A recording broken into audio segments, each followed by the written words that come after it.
And we are back for another Q&A. Oh, wow. I do not have enough light coming into this room today. Gotta move over so my shadow's not screwing up the blue screen. It is a cloudy day here today. Welcome to the stream. I am going to guess that's Lauren's.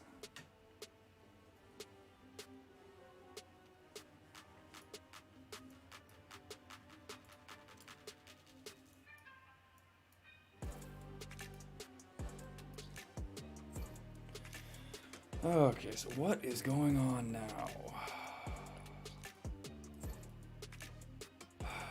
Do we just sacrifice Barad-dûr for now? Try and secure some land? It's like if these guys made the bold move to come up here and take this. I don't. Aha! Hello, Estelle.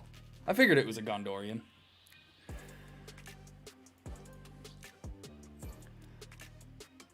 Sacred just asked me on Discord a little while ago if we could expect a stream today, so I wasn't sure if it was them jumping in right away.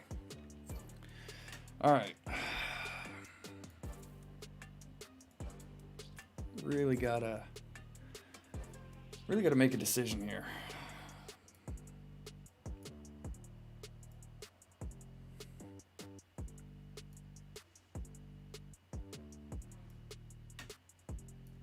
I will admit, I mean, this past week or two, I probably got to get closer to the mic. I don't even know.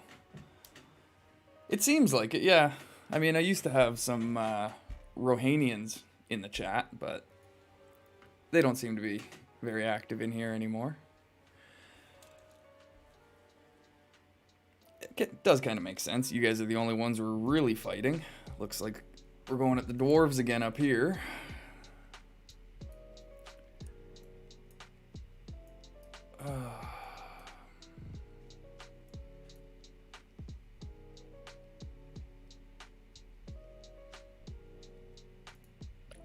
I could send guys in here and try.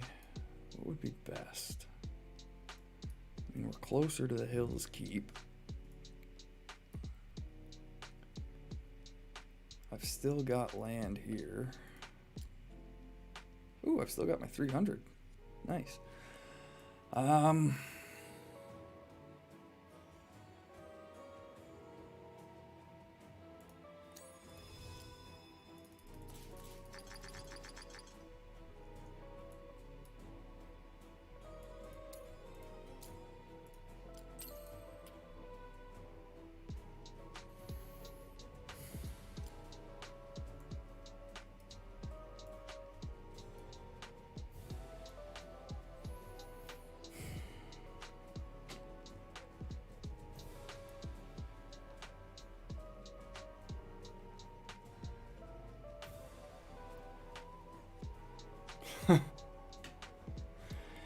Yeah, it seems like... Definitely seems like there's some infighting going on amongst the good factions again. We've got the dwarves and elves fighting up here now. So... we do seem to have an opportunity to go at the dwarves here. But... oh, I just don't want to give up Barad-dûr.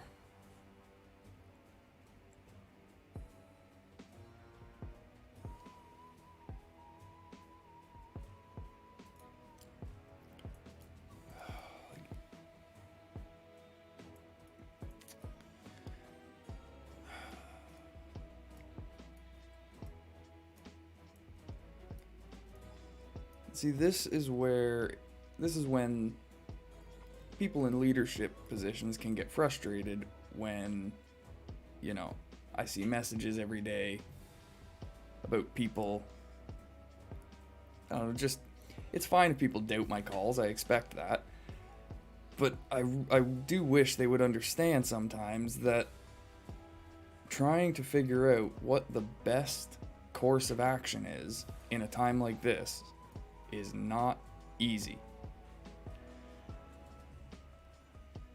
Yeah, no, this is a decision that I've got to come to on my own.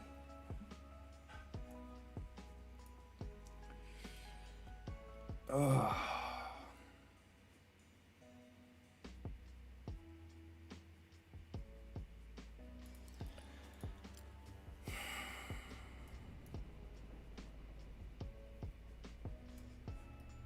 You guys are pretty much ready to take this, it looks like.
See, we have another joining us. Is that Lawrence? If so, welcome back to the stream. If it's someone new, then welcome to the stream. Any questions about the game, feel free to ask. Try and answer whatever we can. Oh, gotta get more troops. Barracks is half full. That's always good.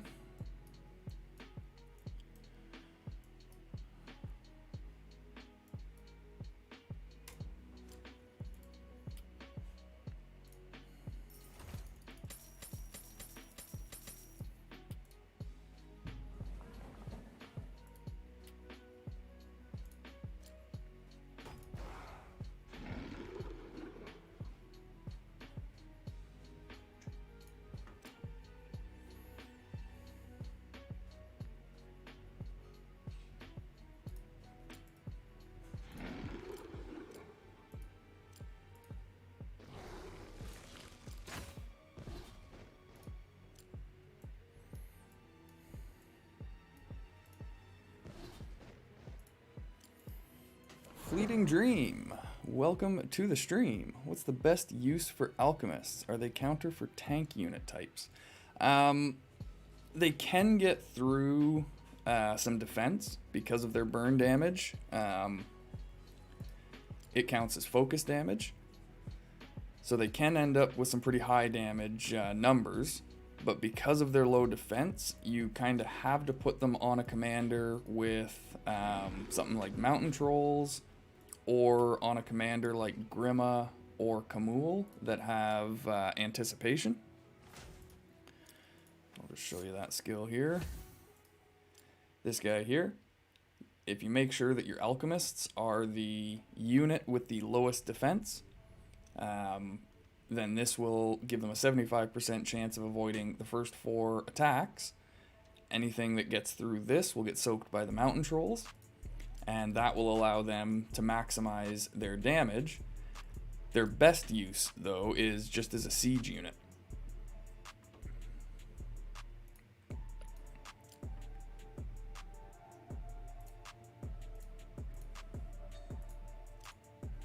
Oh, crap. I did not mean to do that. Oops.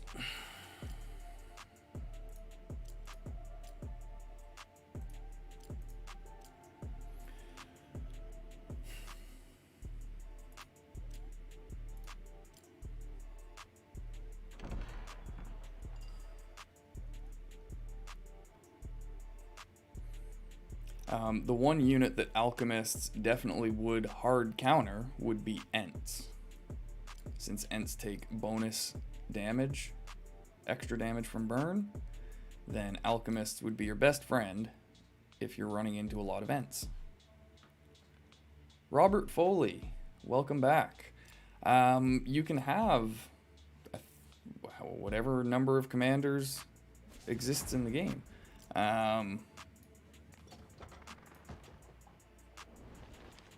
Yeah, I mean, as long as you are lucky enough to unlock them all, there's nothing stopping you from getting every commander available. So there's what, 1, 2, 3, 4, 5, 6, 7, 8, 9, 10, 11, 12, 13, 14, 15, 16, 17, 18, 19, 20, 21, 22. There's 23 evil commanders.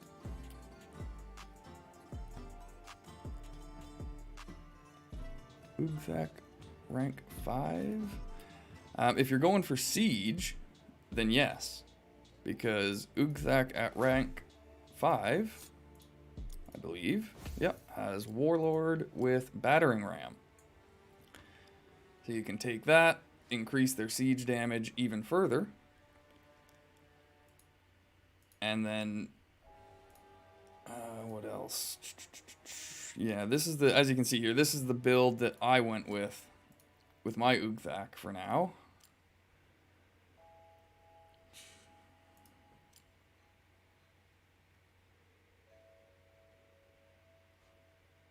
Yeah, okay, because these guys get, yeah, because they'd give bonus damage to your alchemists, your snipers.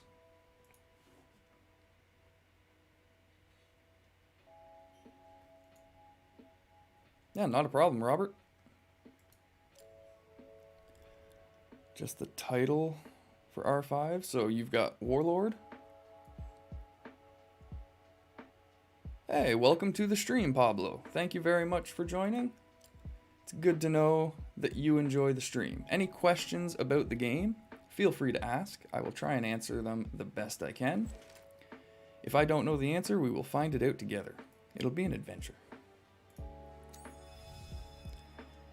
If you weren't lucky enough to be able to get in on this beta, Pablo, then there is only a week left of this beta. It ends on the 24th, but the game is hopefully releasing later this year. We are still not certain, though, when the release date actually is. You can join their official Discord and stay posted. The developers put updates on the Discord quite often, so that's a good way to stay informed and up to date on the events of the game.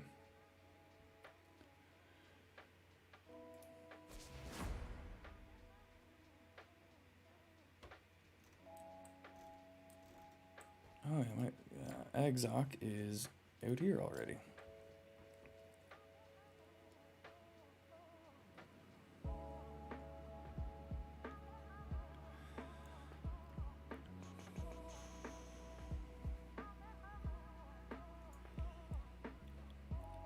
So Fleeting Dream, at least for the tank units on dwarves, the crushers that we have are an amazing unit just because they have that defense debuff.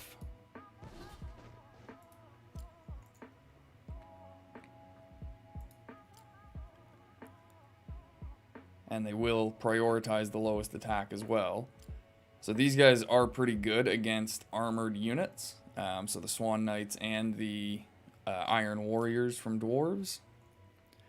Like you said, snipers are definitely a good idea just because they have the extra defense against the melee units.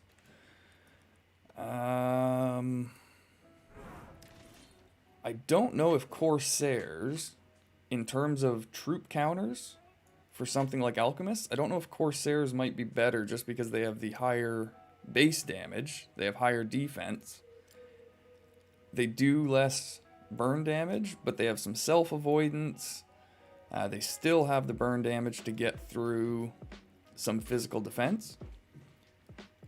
But that higher base damage might come in handy.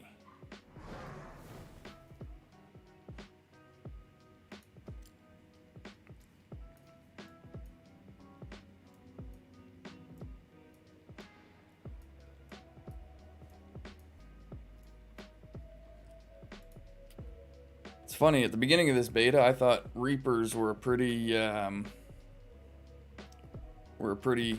subpar unit, but they've turned out to be one of my favorite units. Yeah, Pablo, unfortunately, once all the servers filled up, they removed the game from the Play Store because they don't plan on adding any new servers. And I can't speak today, my S's are all messed up. But they don't plan on adding any new servers, so they took it off the Play Store. As I said, there's only a week left in this beta anyway. It ends on the 24th of August. But the game is, we hope, launching later this year. I'm hoping before the new year. Maybe a holiday release. But we're still not certain on that.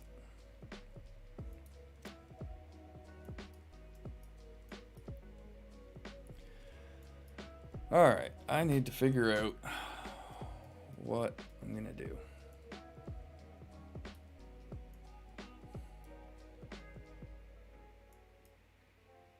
Cause like this is just a losing fight without all of Mordor to hit back. We would just be wasting troops. Delaying the inevitable right now.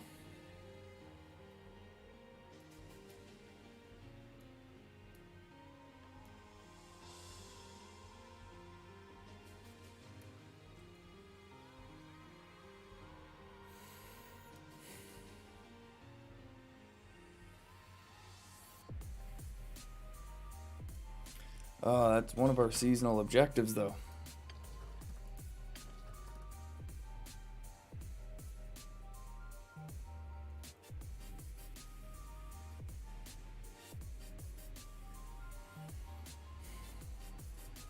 I mean, the season store isn't up right now, so it doesn't matter. It's just one of those things I don't like giving that up.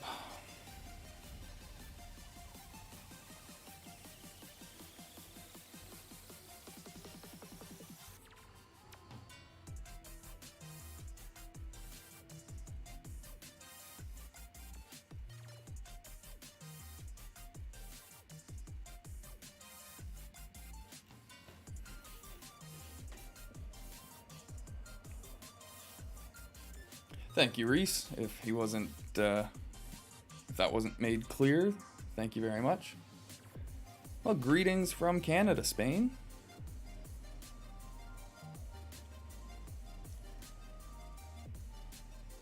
That's somewhere that I've never been. I've only traveled outside of Canada like twice.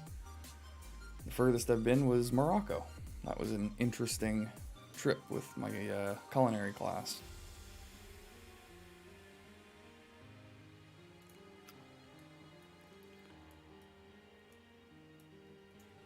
It's definitely interesting getting to experience other cultures.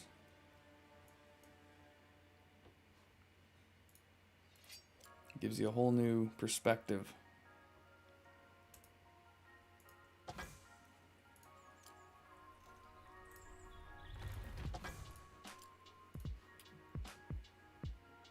And welcome to the stream, Reese. Always good to have new people popping in. Any questions about the game, feel free to ask. We'll try and answer them the best we can.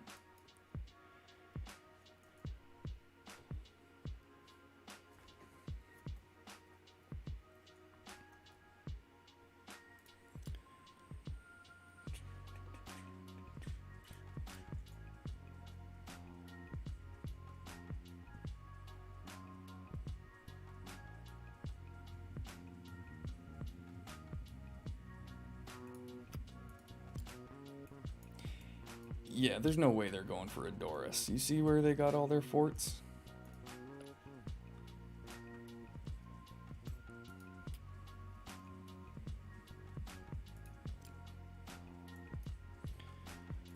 Alright, I think I'm going to move some guys up here then.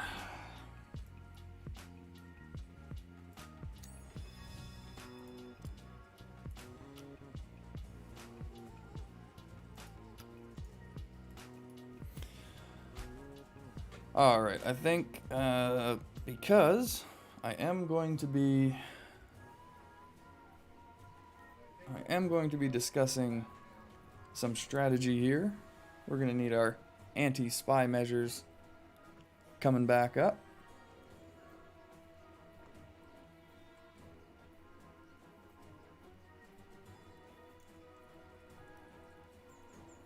Ah, how's it going? Yeah, I saw that, and I was quite impressed with it, I will say.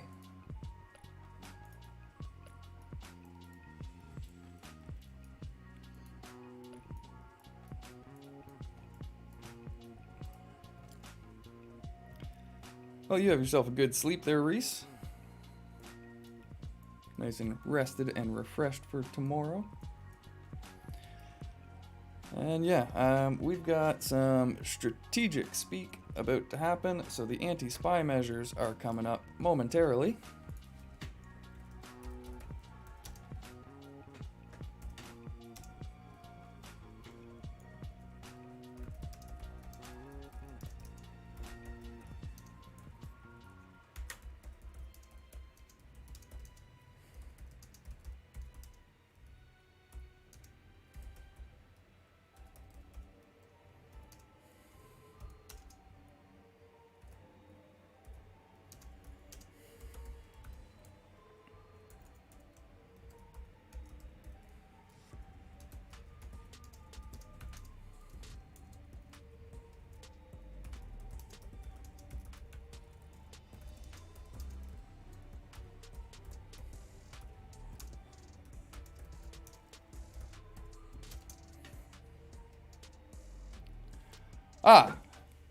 These are just the anti-spy measures that I've got in place, Lord Phantom. They'll be gone in just a moment. I'm just going through some strategic talk here in the faction chat, and I'm tired of giving all the information away for free. So this is the high-tech anti-spy measures we have in place here.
Ah, crap.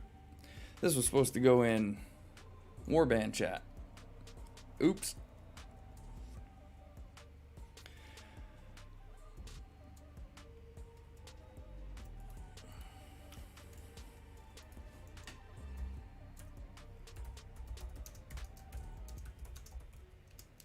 Hey, Shnola, welcome back. Unfortunately, Shnola, I think the Zero to Hero series that I had started here is going to have to get restarted, come live, because my Dwarven account got reset. I went to log on the other day and it had me right back at my ring selection.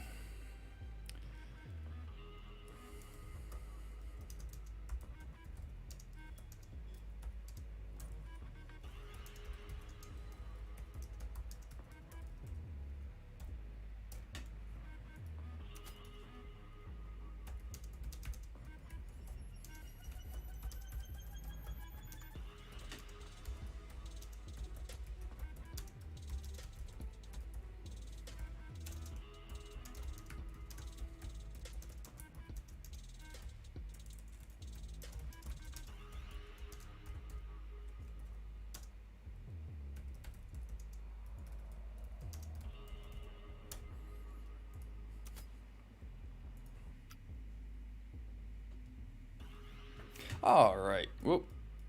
There we go. Sorry about that. Had to leave that up a little bit longer than I wanted.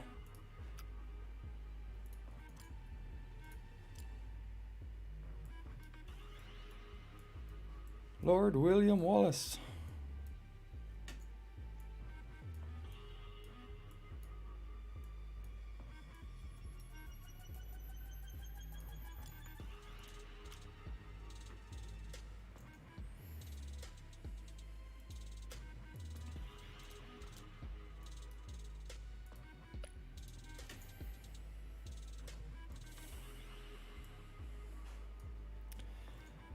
Yeah, and I honestly have no idea what happened to the AI on this server.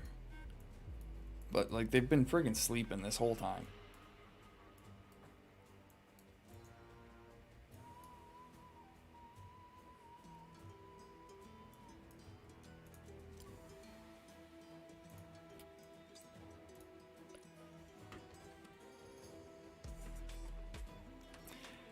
Yeah, we had these guys here come up and take Ashen Plains.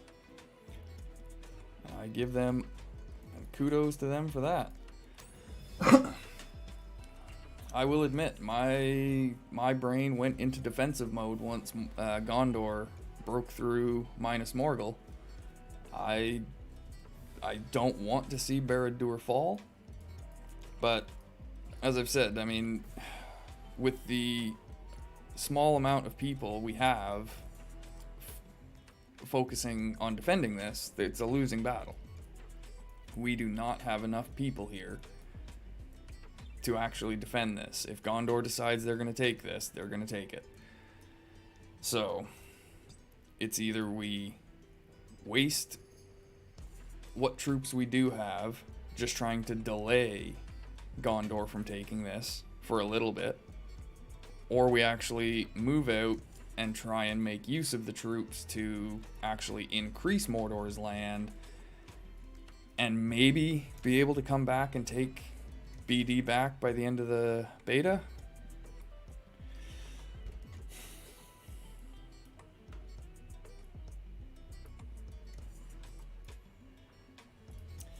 Yeah, I think that's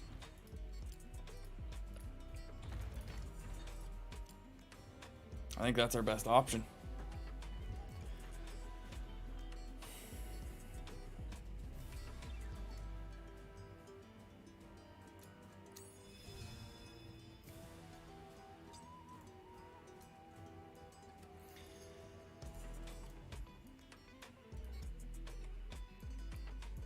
And like, this is exactly the other reason that I try and tell people, you know, sometimes decisions can't be made right away.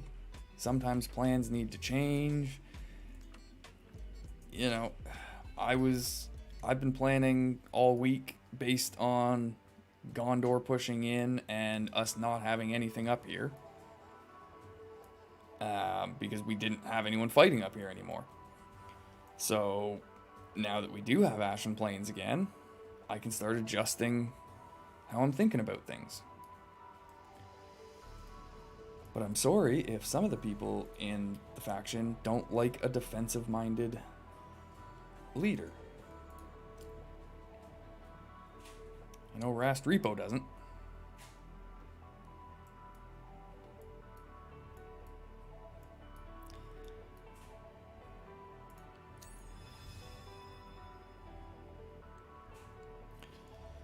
Alright, so we got an hour and a half on Agzok getting over there, 2 hours on Grima getting over there.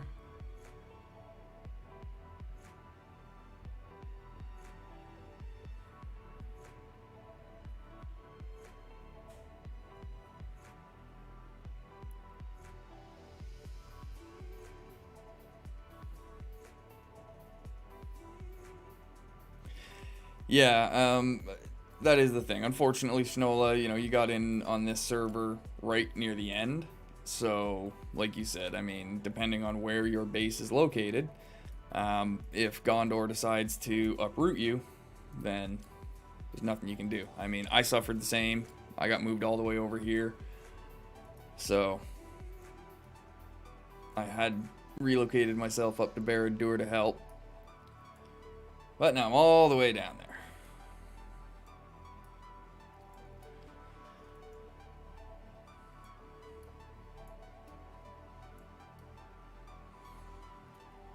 But Mordor has not given up yet.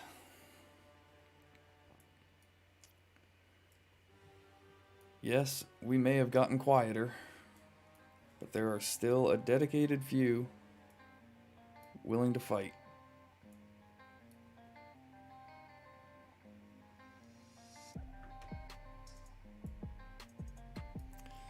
Yeah, there's not really... So I can get Kamul loaded up, probably. Yeah, so what do I want with Kamul? Let's get you some mountain trolls.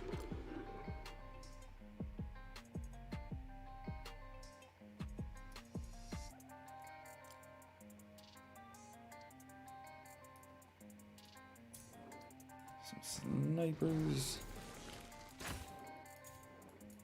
And the Reapers.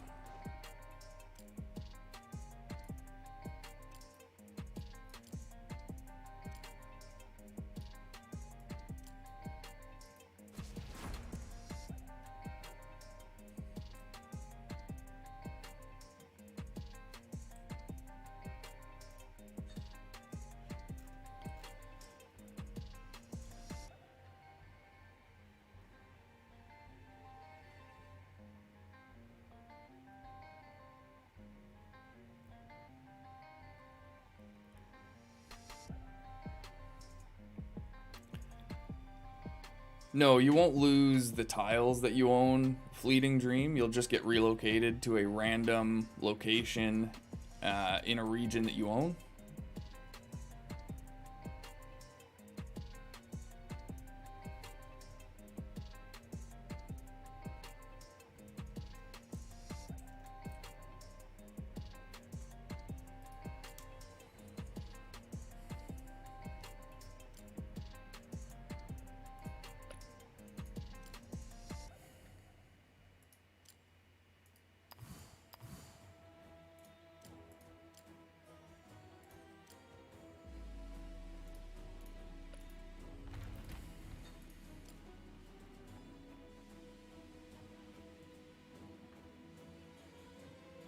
Feels like the audio levels are really low today.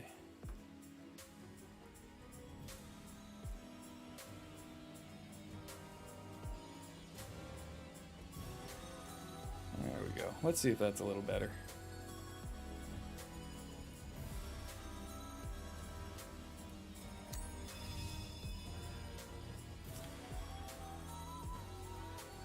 Alright, so we got an hour and a half until we can continue with these guys.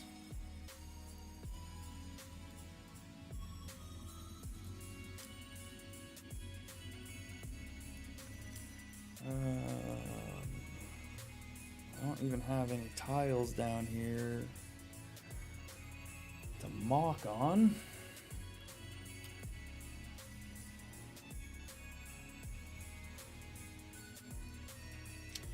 I don't want to waste a bunch of troops taking like a 300. Maybe take this 260, but no, all my commanders are gone. I'd have to use Uthak, Lurtz, Azure Core, and yeah, they wouldn't do it.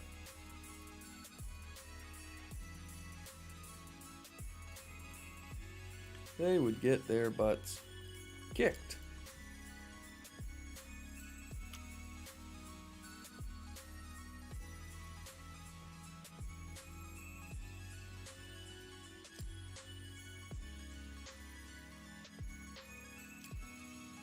Whew, 208,000 commander damage.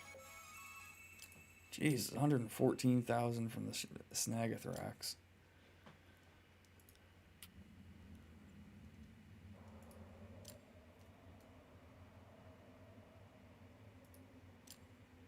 Oh. Wow.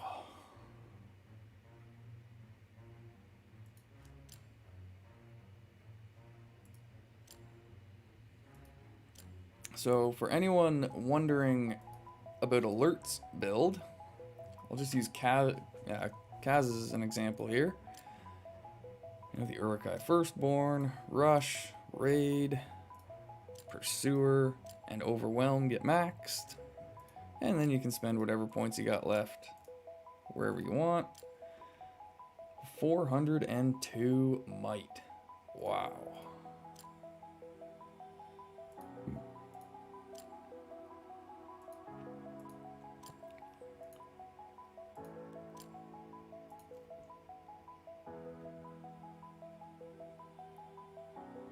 Somebody's put a little money into this server. You cannot strengthen gold equipment that much as a free-to-play player, in my opinion. Unless you are super lucky. I don't even know if you can get that lucky. It's a lot of gold gear.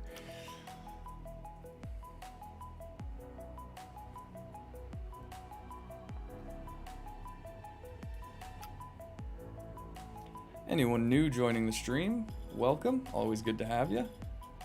Any questions about the game, feel free to ask. We will try and answer whatever we can to the best of our ability. Anything we don't know the answer to, we'll find it out together. It'll be an adventure. There's tons of knowledgeable players in the game that we can turn to for opinions and answers, knowledge, all that fun stuff. And a lot of people do some pretty in-depth math with this game in terms of troops and commander skills, that kind of stuff.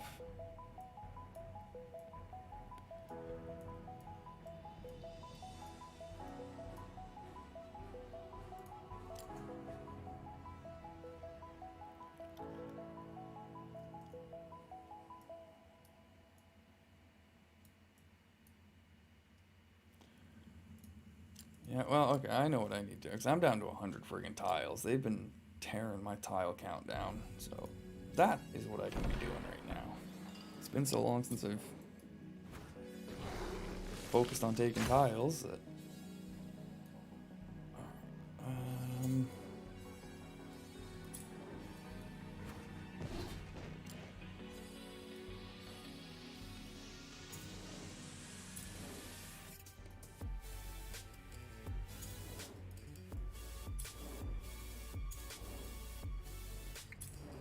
don't really want to use any of these guys, but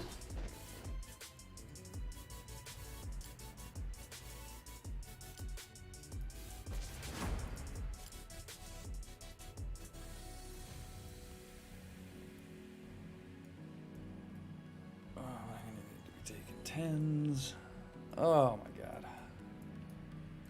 I hate being in this position. Still trying to build my barracks. Trying to think about where to attack. Gotta take tiles. So many things I need troops for.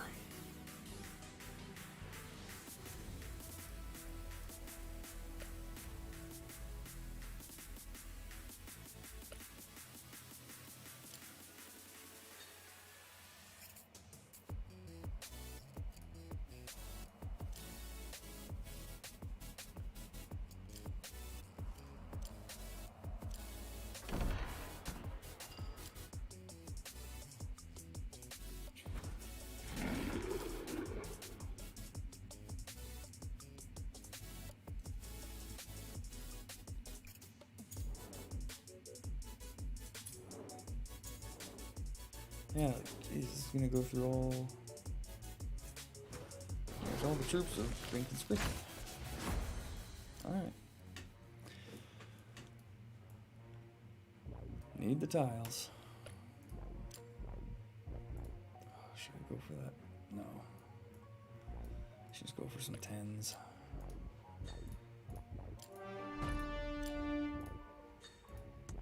Uh, 520. 639, yep, you can go too.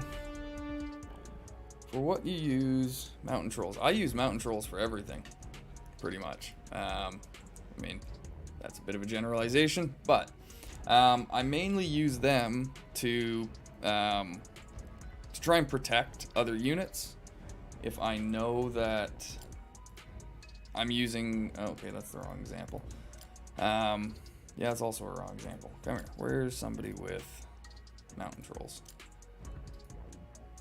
Okay, so here we go. Agzok doesn't have the anticipation skill that I like to have to protect the Reapers. So in order to make sure that the Reapers make it to round 5 to get their damage bonus, I like to include mountain trolls to try and soak those early instances of damage. Again, just to try and make sure that as many Reapers make it to round 5 as possible. The same thing if I'm using alchemists in a fight, because I know alchemists have such low defense. I will generally pair them with mountain trolls and use them on a commander like Kamul or Grima that have the anticipation skill.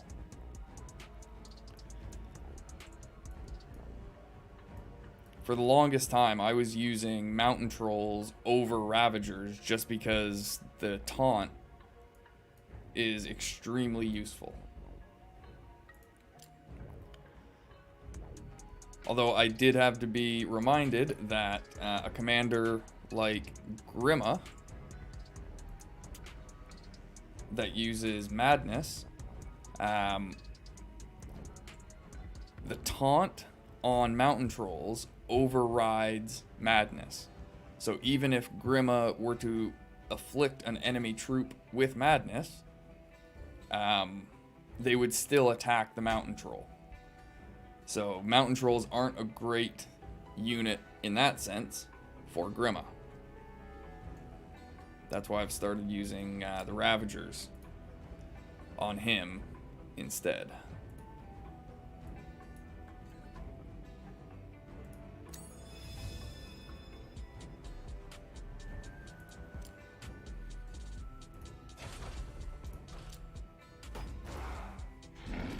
But yeah, this ability right here is extremely useful.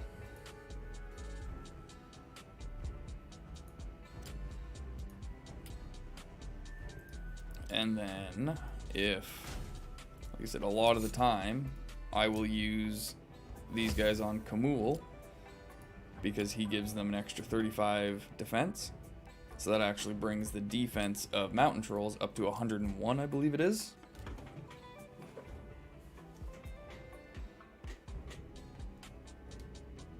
Oops, sorry. Screen moving there.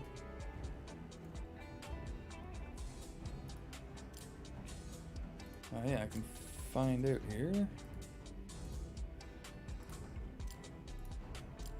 No, this... I gotta go to the barracks. Army. And I can... Oh, no, because they're out in the field. So yeah, I gotta wait. I've got those mountain trolls on Kamul, so I can actually find the immediate stats if I need to.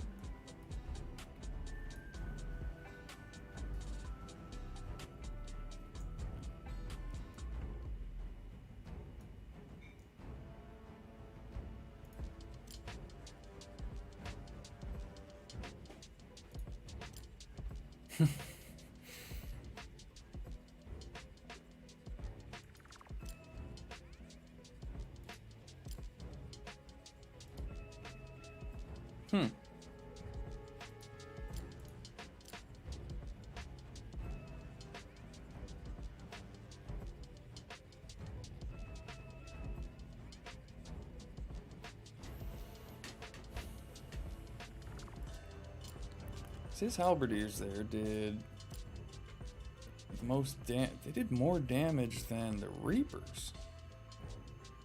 Interesting. I guess the counterattack would have been doing that.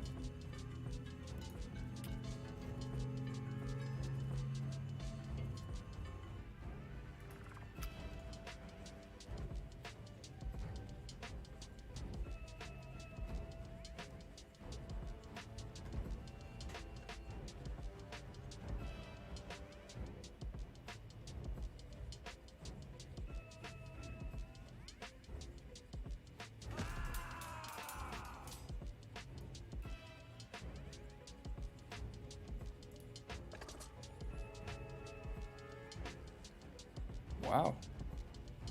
Lurtz actually did a lot better against those trolls than I thought he would have. But yeah, see this right here, this is why I generally like to use mountain trolls with the Reapers, because they only ended up doing 38,000 damage, because a lot of them wouldn't have made it to round 5. There was nothing protecting them here.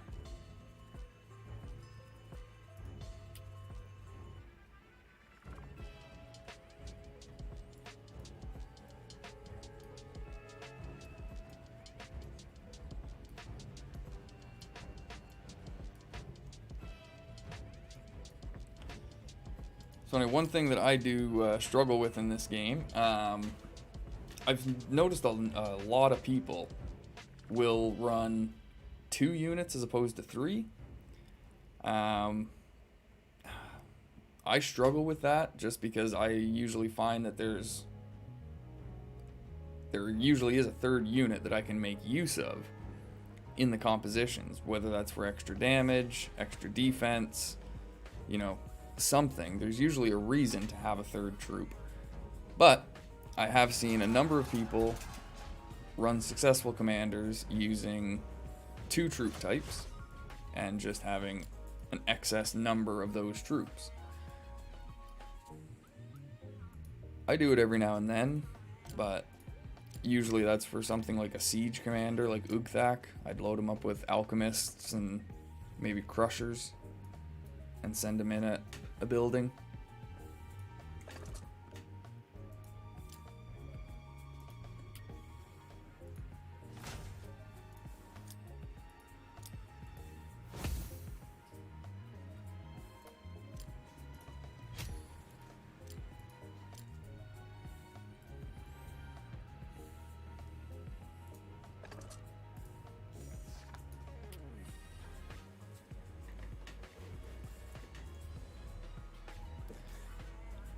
Yeah, but see, this is why I think it's just so useless for evil commanders to try and go after 200 plus tiles, though. Like, look at how many troops I just had to waste just taking one 200 power tile.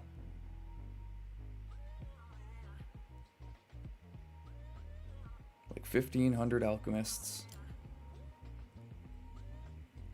Almost 1,400 reapers, 1,800 crushers.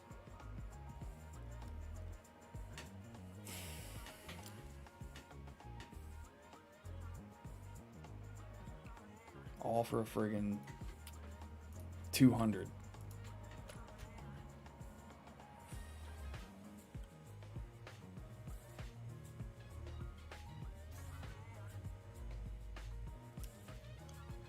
I don't think I have Pablo. That's actually a good point. I don't know if Spain was included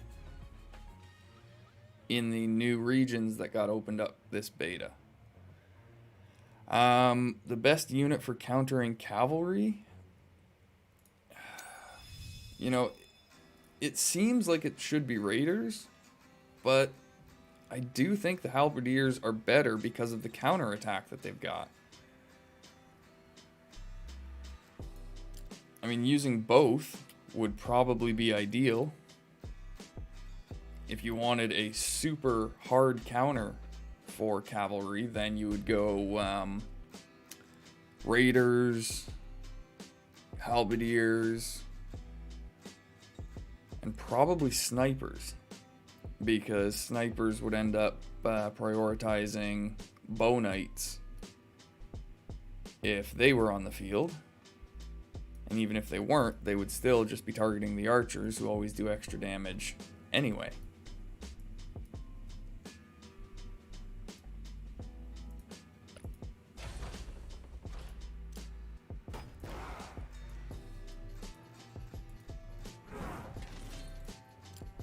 As you see, I haven't actually been investing in them myself. I have found them very underwhelming, this beta, but I very well could have just been using them wrong. Because once this gets up to, so this is going to be like 20% at max.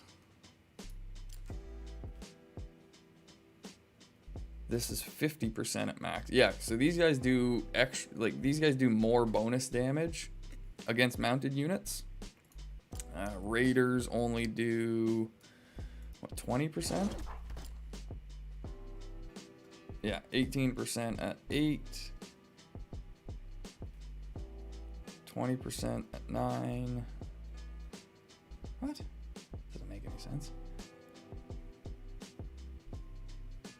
Maybe it's 25% at max then. But still, that's half as much bonus damage as the Raiders, or as the Halberdiers. But as you can see, the Halberdiers have much less base damage. But then they also get their spear wall, which is a counterattack. So it's hard to say, in my opinion. Yes, in terms of conscription cost, a whole lot cheaper. Yeah, so you're looking at 6,700 grain, 55.50, 28.50, and 40 minutes versus 4,000, 29, 25, and 25.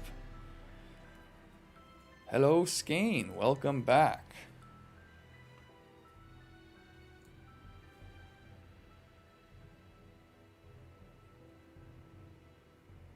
Good to hear, Skane. Good to hear.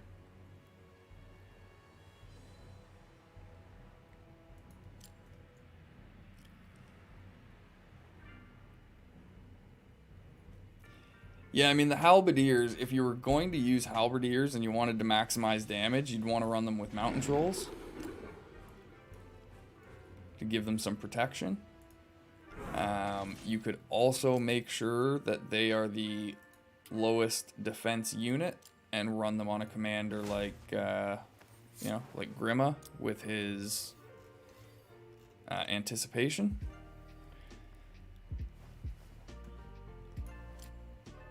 That's the kind of stuff that you need to do if you're going to willingly use a unit like Halberdiers that you do know are going to die quickly.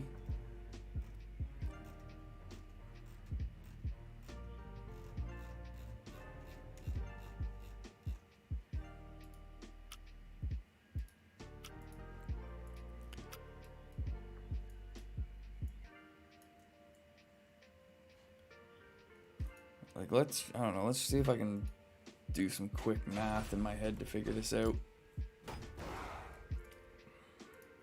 So, 50% extra damage. So, let's round this up to 20 just to make math easier. So, if they hit for 20, they would do 30.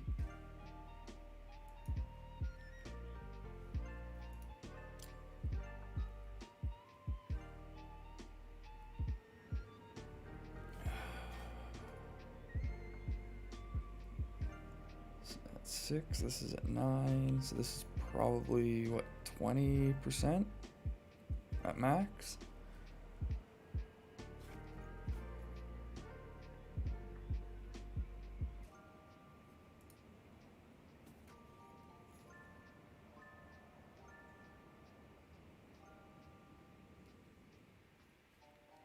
So they'd hit for 30. On a counterattack, they would hit for like 4 damage? That doesn't make any sense. 24 maybe? That's where the counterattacks, like, I don't think the counterattacks feel totally useless to me in this game. Because like I said, by my math, if one of these guys gets hit and they counterattack, and that counterattack roll would be a high roll of 19. They're only counterattacking at max for like 4 damage.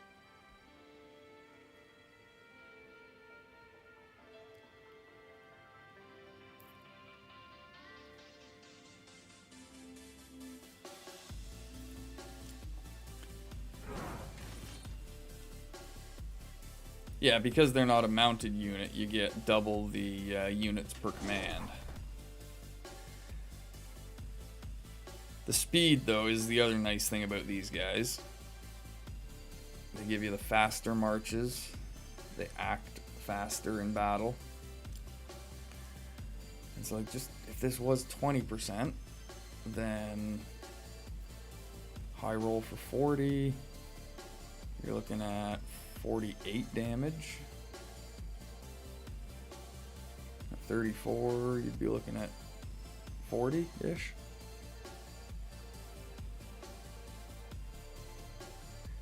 Yeah, I mean, on paper, Raiders do just seem better.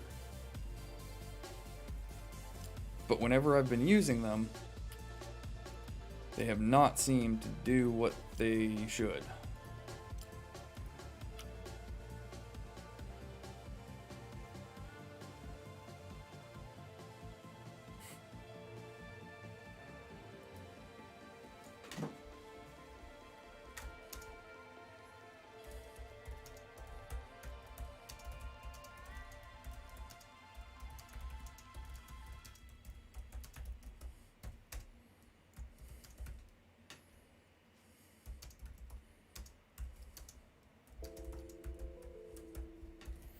Yeah, this guy is a fool.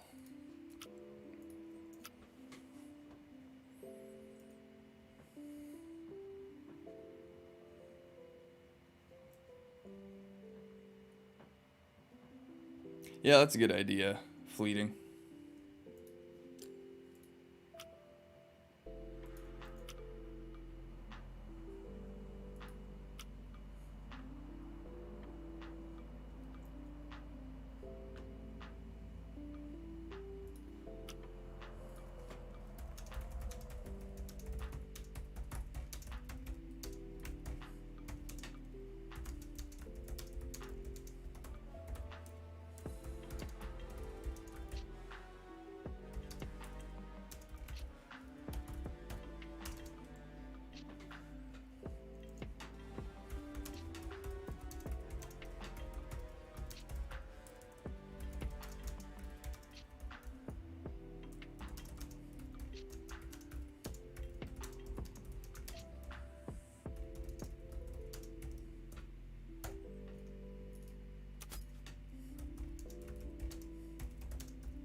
It's unfortunate, but it's the truth.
Elves come help Mordor in pushback against Isengard. Where?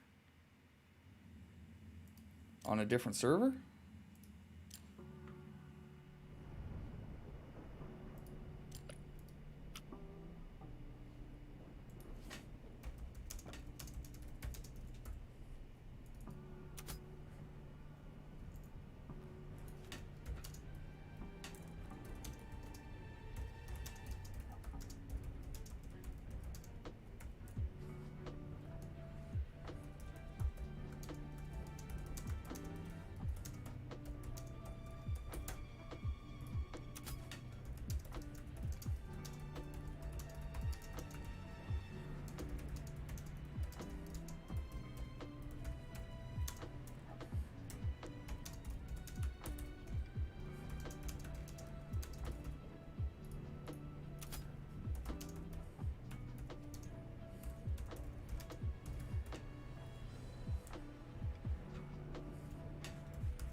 Everyone's a critic.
Sorry that I'm silent. I'm just having to address this.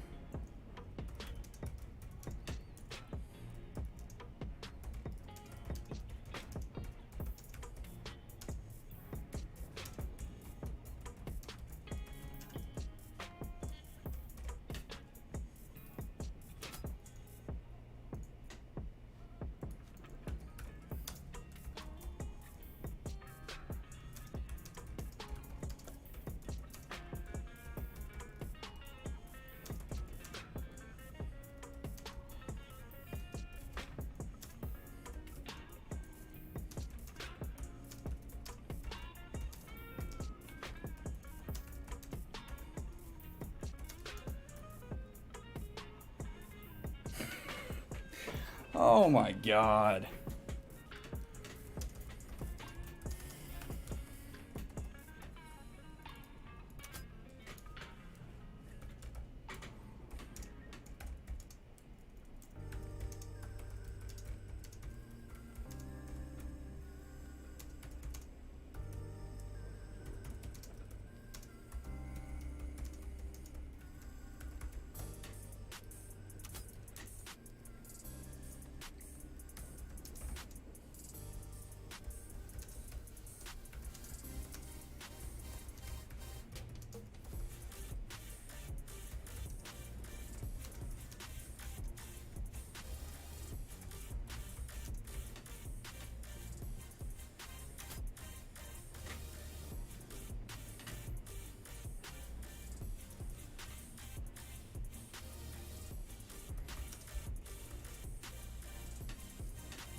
Yep, I figured this was all coming eventually.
Thank you, Lord. I really appreciate that.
Howdy, Frosh. Yeah, I know. But, like I said, I knew this was coming.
Like, again, King, if you don't know what you're talking about, shut up.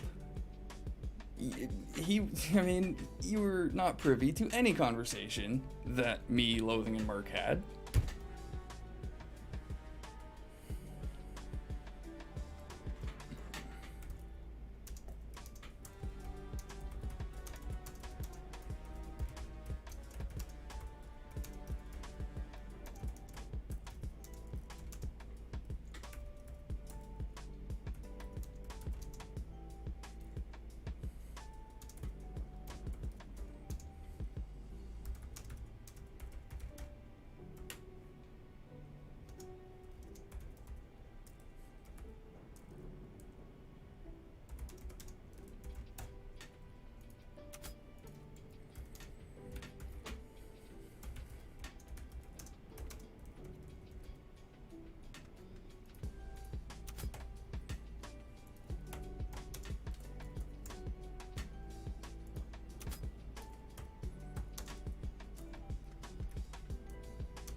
Indeed.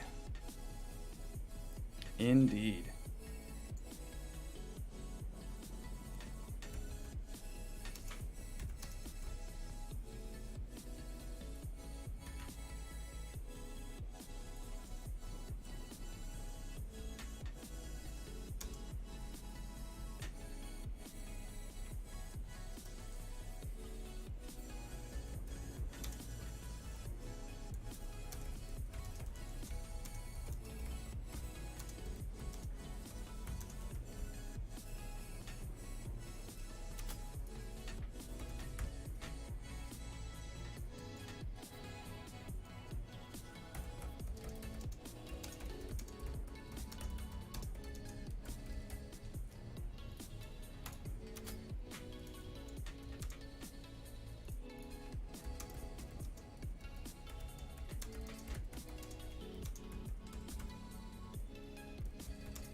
Yeah, Firewind definitely did. I give him a whole lot of credit.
I mean, honestly, Frosh, that doesn't matter. If you guys take Barad-dûr, Mordor's done.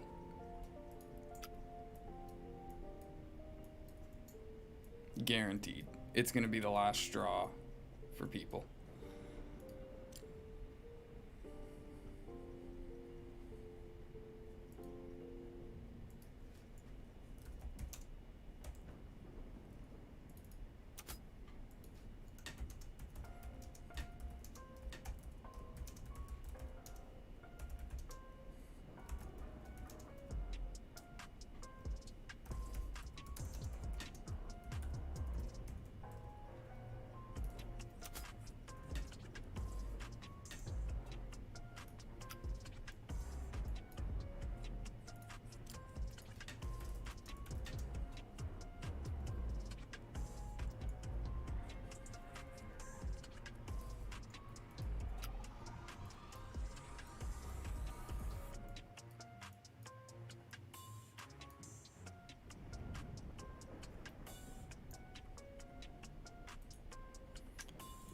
Uh-huh.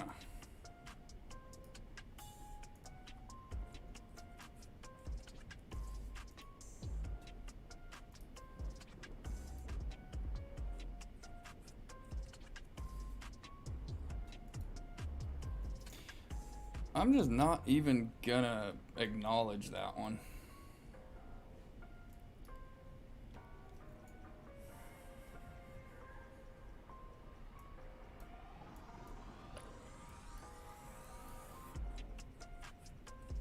Apparently the stream is getting popular enough to start attracting the trolls.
Yeah, and I already gave my suggestions, King.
I'm gonna need to go and take a smoke break just to calm down, because my God, this is getting me salty.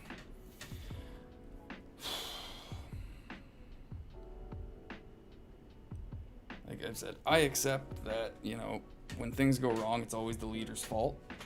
I accept people levying criticisms at me for my decisions, but I would at least like those criticisms to be accurate.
think it's funny that these guys are all talking now about wanting to defend Barad-dûr when all week I've been saying, defend Barad-dûr, defend Barad-dûr, get forts at Barad-dûr, defend Barad-dûr. Did people listen? No.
Yeah, so I will return in about 5 or 10 minutes. I'm just going to take a quick little smoke break, see if I can go just calm myself down a little bit. I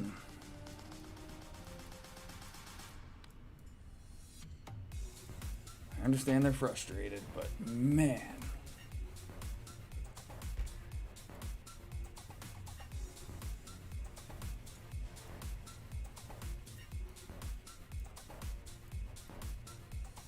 You'd think I was going out of my way to sabotage Mordor, the way those guys were talking. Alright, is there anything we can... Yeah, we can follow Grima, I guess. So we will go to... Yeah, we will go to our intermission scene. Let's see, where's the button? Boop! Hey, look at that, there we go.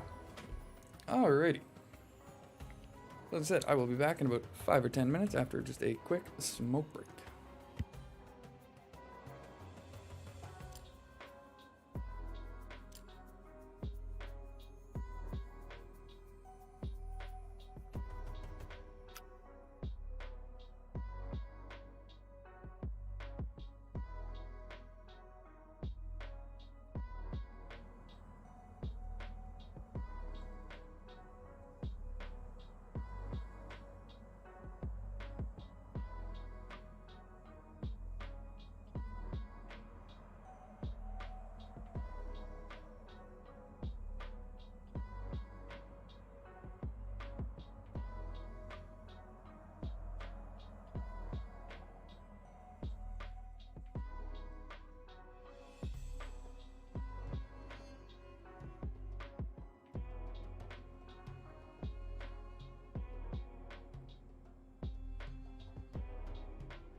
we are back. Sorry if that was a little bit longer than my estimate. Get us live here once again. There we go. All right.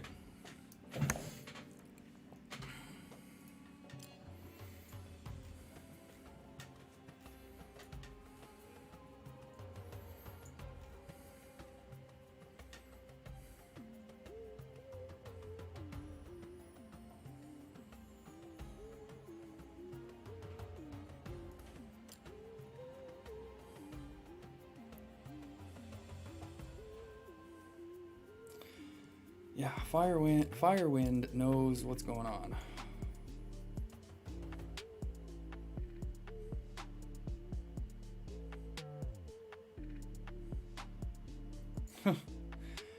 It's not a great idea to offend people on your way out. Well, that's a great opinion to have there, King. If you wouldn't be throwing all the crap at me that you were, maybe I wouldn't be saying anything to offend you. Said know what you're talking about before you start throwing that kind of shade.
Okay, oh my god, like I'm freaking confused now.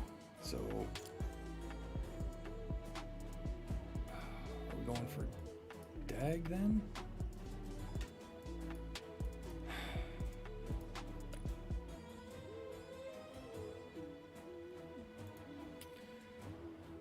Alright, I'll see what I can do and send somebody over there then.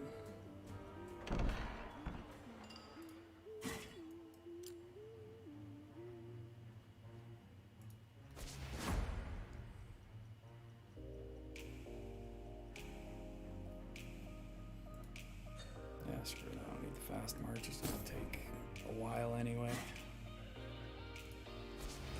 People over there that can take tiles.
I never actually called anyone's opinions BS.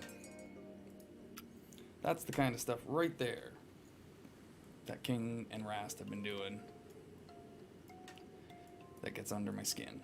like I said, they can criticize me all day for stuff that I've actually, for bad calls that I've made, you know, plans changing, things like that, you know, whatever. But when you start throwing out crap like that, that is blatantly false.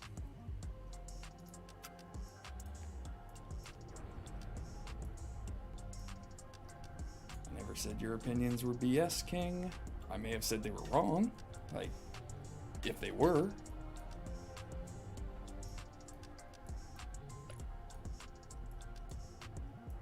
So I'm sorry, but if, at the time, if people's opinion was that fighting Gondor down here was the right thing to do, that opinion was wrong. You're still free to have that opinion, but it was the wrong move. Gondor had laid off of us for a while. We were free to start moving out, taking other land, which we started doing. And then as soon as people started hitting Gondor again, all of a sudden they shifted their focus on us. And now we're in the position we are.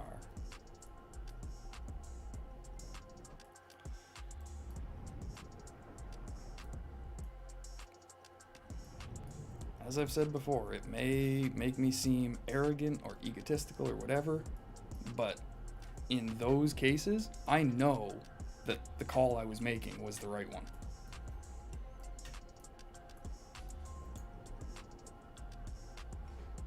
I have all confidence that trying to move out here against the dwarves at that time was our best move.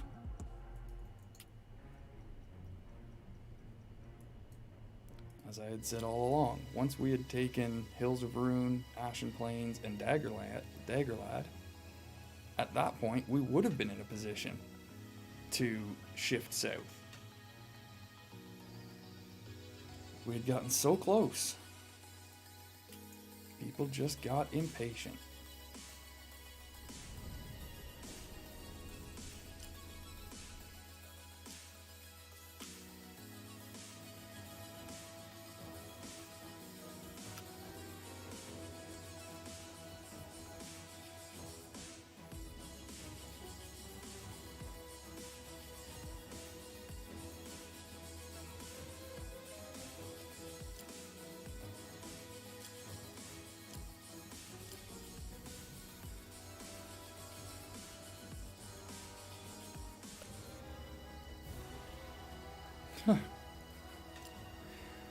So you don't agree with my leadership, Rast, but you're coming to support the fight in...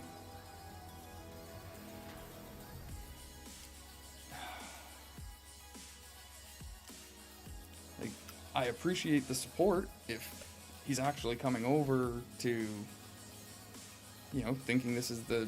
But this is what confuses me. Like, he's done nothing but criticize my leadership. And then all of a sudden I make a suggestion today that we do this, and boom, here he is, right here beside me, building a new fort. Like, is he just one of these people that just likes to complain? He's just got to criticize?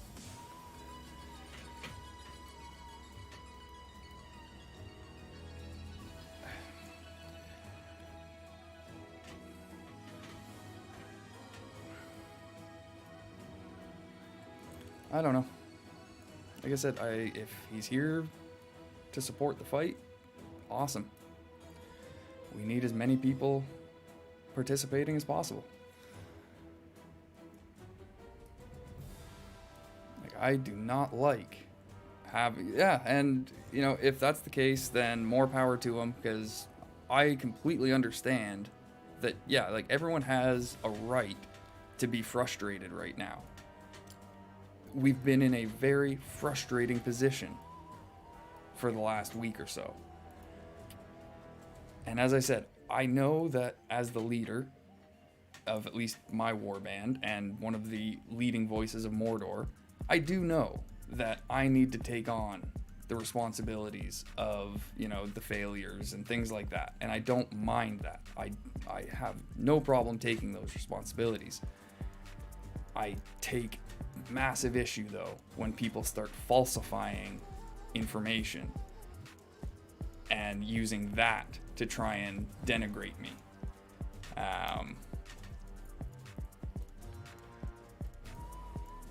Because while I feel like some of their criticisms are justified, there's also quite a lot of their criticisms that, as I've said, are complete fabrications.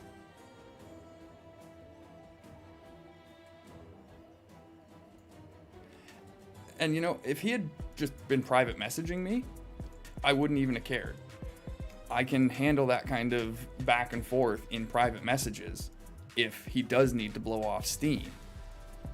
It's when it starts to become public and be put into faction chats and warband chats, that's when I take issue with it, because it, you know, that's when it does start planting the seeds of dissent.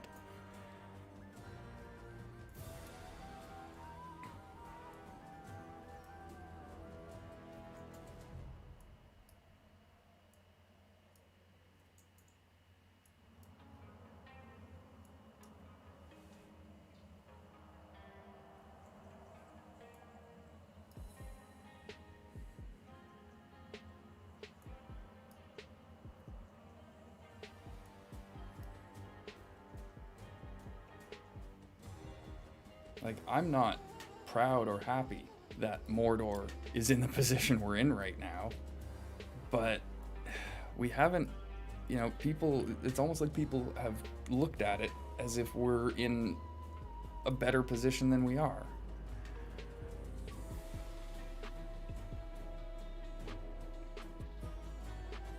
And hey, people go about it their own way. You know, one of the issues that I have with it being done publicly like that is then it ends up causing, it brings out my the angry dwarf side of me, let's say. I try and be a very cordial, respectful, and pleasant person to deal with. I will treat anyone with respect if they treat me with respect, but I seem to have no problem joining people on the low road if that's where they want to go.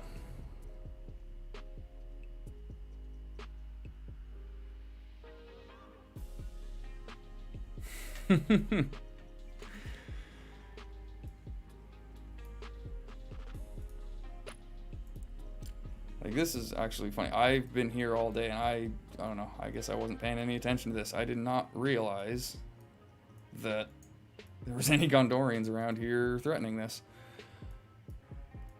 Oops. I probably could have done something to defend it too. But, you know, I've been a little off my game today.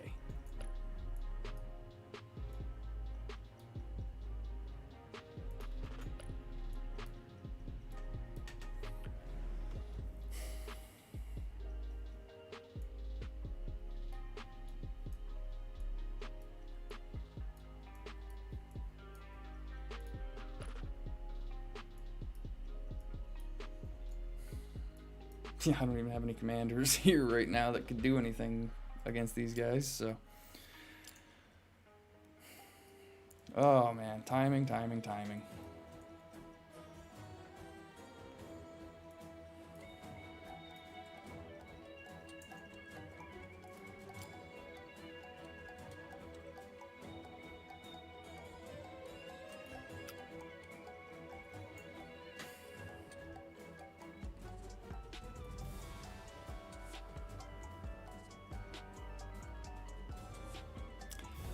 I like I said, Estelle, I can't.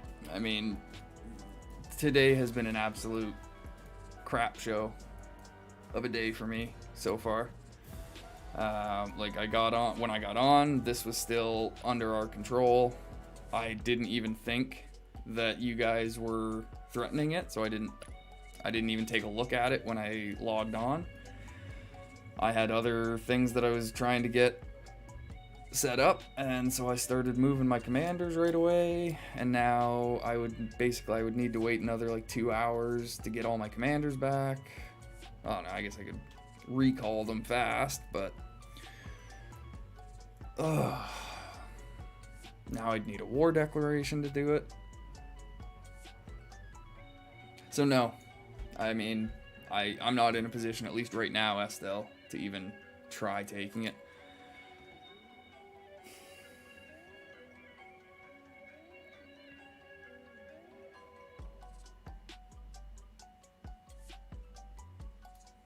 Again, as I've been telling people, like, to be honest, Northern and Southern Cond were not of any real importance to us, other than the fact that they gave us access to Mama Kills. But that was not something we needed early. Oh my god.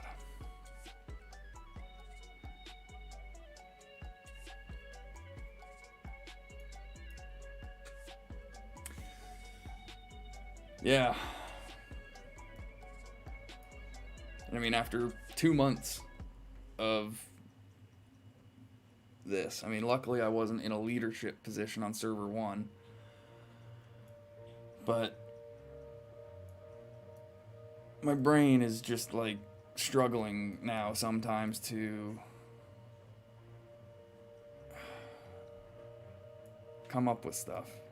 I will admit that, because I don't have enough information to make the educated decisions that I like to make when it comes to strategy and planning. I have no clue. I couldn't even attempt to guess how many active players Mordor has right now. And without knowing how many active players we even have available to us, I personally can't start planning effective attacks. And yeah, like, why, if we're doubtful on the amount of players that we have active, why would we go for Daggerlad when Hills of Rune is a much easier keep to take? I mean, if these guys, King and people from Witch and us all hit it, then yeah, we can probably take it. They probably want to take it to prevent Rohan from coming in.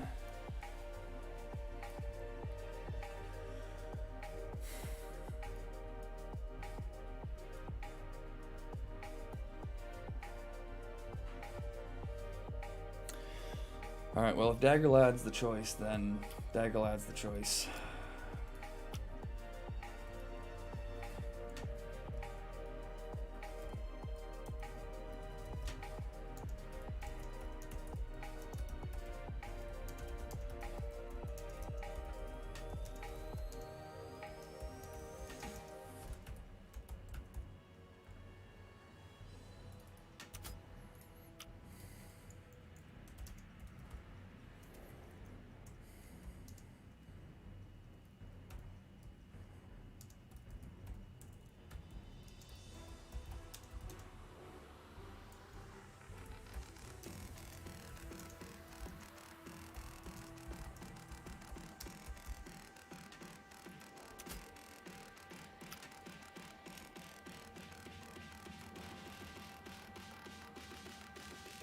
I'm pretty sure it's because he's right there.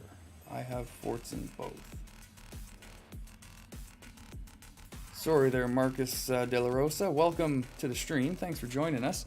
But I think I'm going to need a bit more context. I'm not sure what your messages mean here. I'm pretty sure it's because he's right there.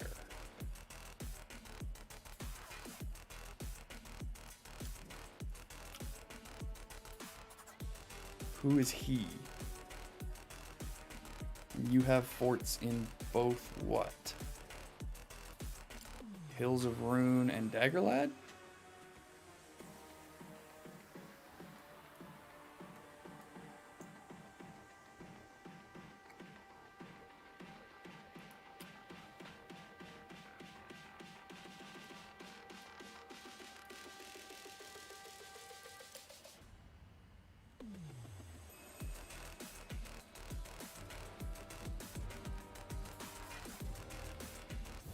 Yeah, I think we could get Rune as well, but to be honest, I don't think the rest of Mordor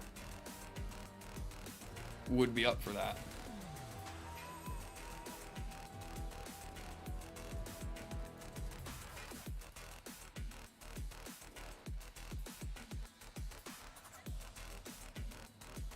Ah, okay. Yeah, King. And King, man, like, I do want to apologize. I don't like conversing with people the way we were today. I prefer to be, very respectful and cordial, but I really don't appreciate falsities being spread about me and my leadership.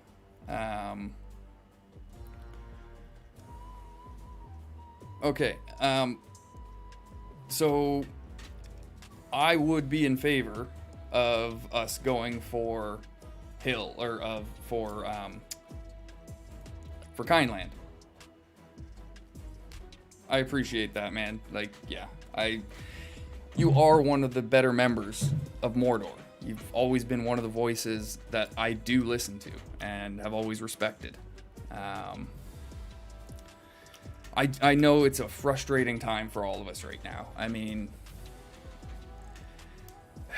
it hasn't been easy. Lots of things have been going wrong. It's been just a cascading effect for us lately. And yeah, I think everyone's feeling it. But we can hold our heads high knowing that we are the dedicated few still here trying to do something for this faction as a whole, right?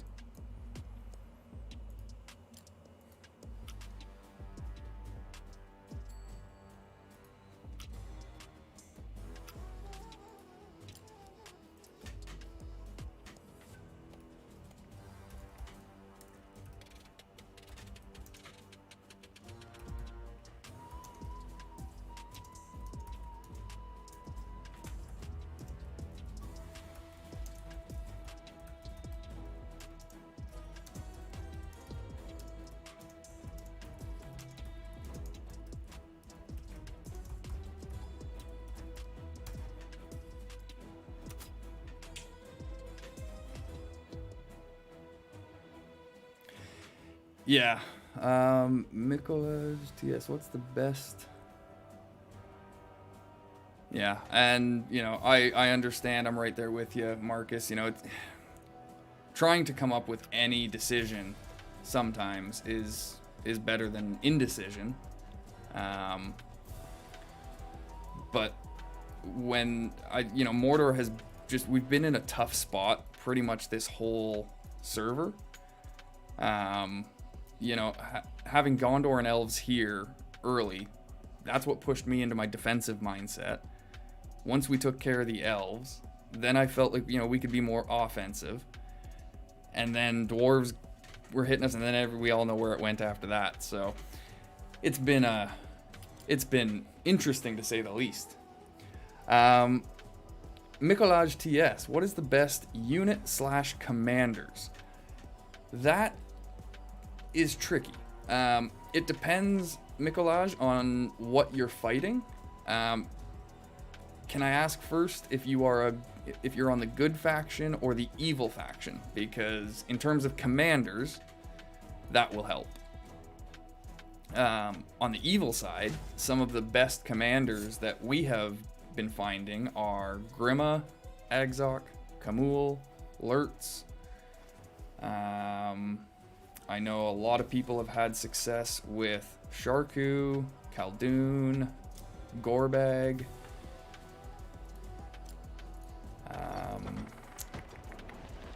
I know some other ones here, like the Shadow. He does really well. Mouth of Sauron seems to be alright. I think he's a little bit underwhelming compared to what people figured. And then as far as T3 commanders, the Witch King, Saruman, Kirun, they can all be pretty effective commanders.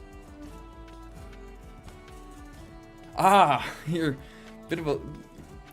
Bit late to the party, eh there, Mikolaj? Got a week left. But hey, you got in, still get a little bit of experience with it.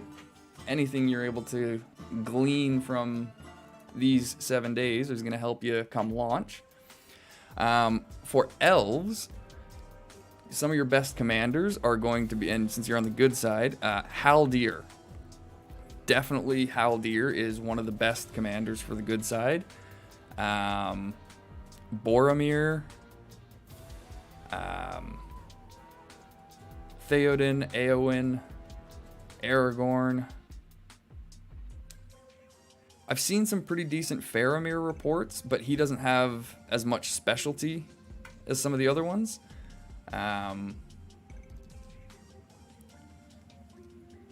Arwen is an amazing healer. Gandalf the Grey is really good. Hey, there's Lawrence. And then for T3 commanders, most of the T3 commanders for the good side are pretty good. Radagast, Galadriel, Gandalf the White. They're all really good. Well, hope it went well for you.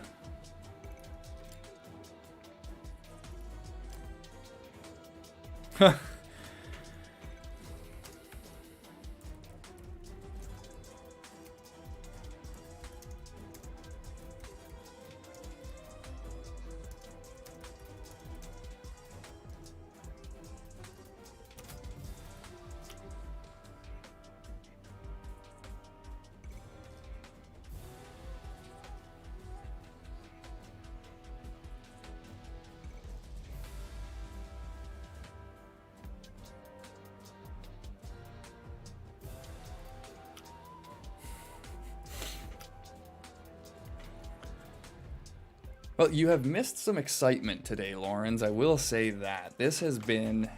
Like, you may want to go back and rewatch the beginning of the stream if you want to see me at some of my saltiest. Mordor's... We've had to have some cathartic discussions this morning. That's the way I think I'm going to put it.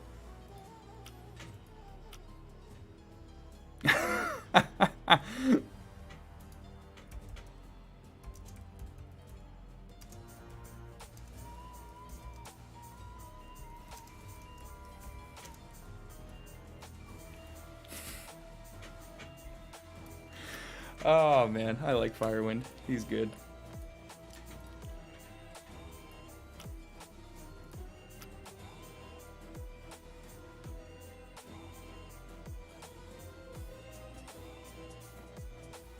Yes, we do. Okay, so yeah, when it comes to units, Mikolaj,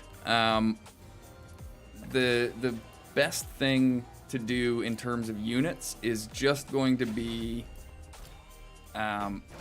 reading their abilities, because if you notice with a unit like our snipers on the evil side, they've got abilities like this here, Bullseye, that gives them bonus damage against ranged enemy units, and they also prioritize ranged units. So if I'm coming up against someone like yourself who is an elf, and I feel, you're going to be using bow knights, maybe master throwers, sharpshooters, a lot of archers, then I would end up using snipers to try and counter them. The same as on your side of things, your Dunedains. They prioritize ranged units, and take less damage from them, I believe. So your Dunedains would be the unit that you would use to try and counter our snipers. That's kind of the way that you need to go about figuring out what are going to be the best troops for you, depending on the fight you're getting into. Because the troops from other factions are gonna dictate the troops that you end up using. So again, when I go up against archer heavy compositions, then I know I use snipers. If we're going up against a lot of cavalry, then all of a sudden we start using halberdiers who have extra damage against mounted units, as well as raiders, because they have the same thing. So there's no one best unit, but there's usually a best unit for a situation, if that makes sense. Yeah, I definitely think so, Frosh. I think this would be I think this one would be an interesting one. I think it was pretty much the first hour and a half.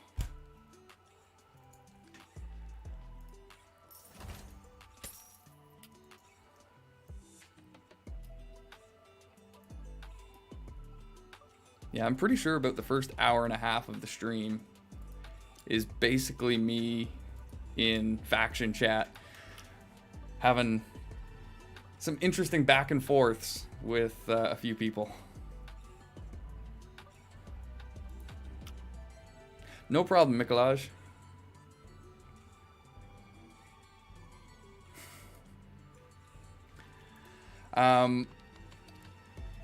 I do have some tips and tricks videos on the channel as well, Mikolaj, for new players. One of them is a troop composition video. So feel free to go and check out any of those that you would like. They may have some tips and tricks to help you when the game does go live. Unfortunately, though, you might need to take them with a grain of salt, just because, you know, since it's a beta, there could be numerous changes to the game by the time it launches. So I'm already preparing myself for the possibility that I'm probably going to have to redo most of the videos that I have up. I wouldn't mind redoing them anyway, because I can probably put them out with a bit better quality now that I've got a bit better handle on what I'm doing.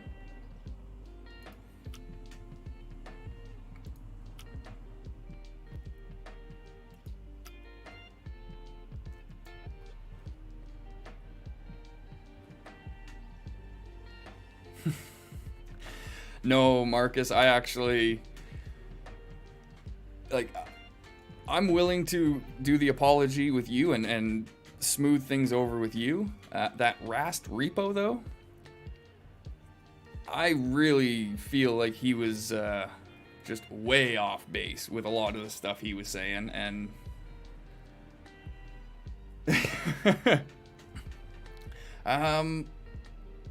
I don't know if I did, Lawrence.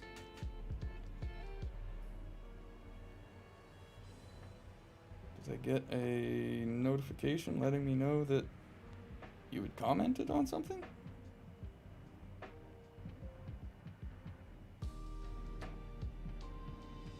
Oh, yes, I did get a notification. I'm reading it now, Lawrence.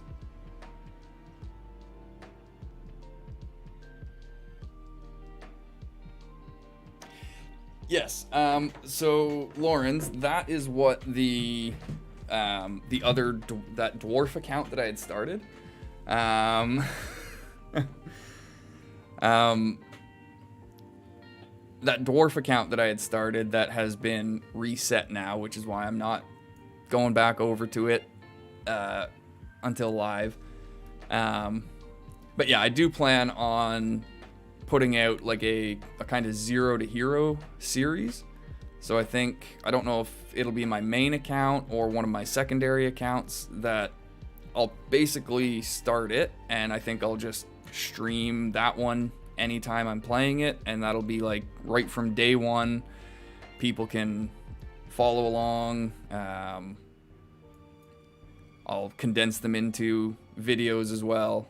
But yeah, definitely going to be doing like a 0 to hero series so that people can get an understanding of kind of some of the more efficient ways to go about starting.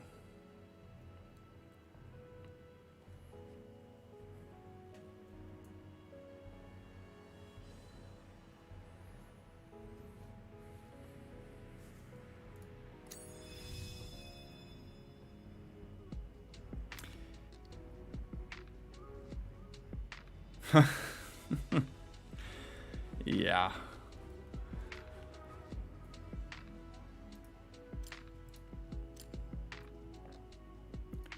Oh my god, we're still 2 hours away from... Yeah, that's a long friggin' march. You know what? Like, hey guys, does somebody... Do I still have protection? I don't think so. Yeah. Lawrence, Estelle. Somebody come relocate me. Please. I need to be closer. Yeah, not a problem. Like I said, I didn't get the notification on my phone there in the email letting me know there was a comment to read. They're usually pretty good at sending those through. But yeah, somebody come relocate me. I don't like being all the way down here. I mean, coming right up into Ashen, that would be beautiful. I got no commanders here loaded up. Everybody's out. So there's no defenders. You just got 1.14 million to get through.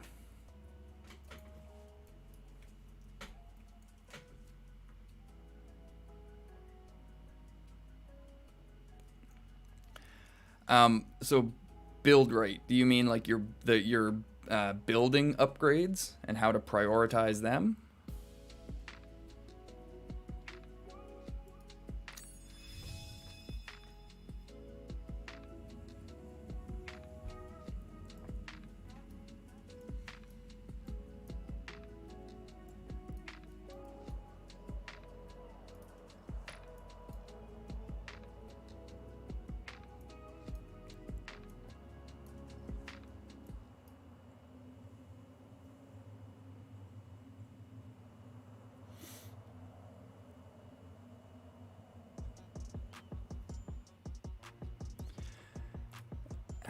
That's one of those things that, you know, I feel like it's different for each faction and each player.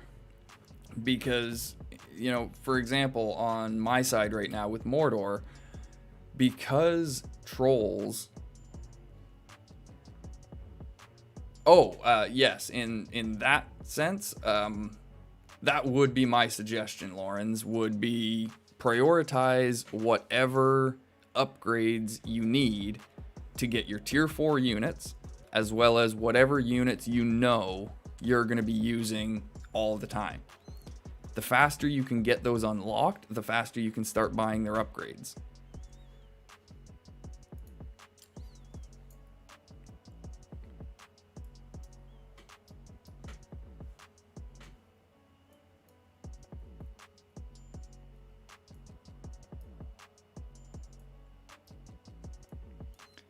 But saying that, you know, to be honest, I would actually suggest anyone playing Mordor not necessarily rush straight to their T4 units, because the Ravagers, again, I actually find, especially early on, the Mountain Trolls are so much more useful than the Ravagers that I don't necessarily think it's as much a priority for Mordor to go for their T4 as it is for, say, Isengard, who need their Snagathrax to do, you know, insane damage.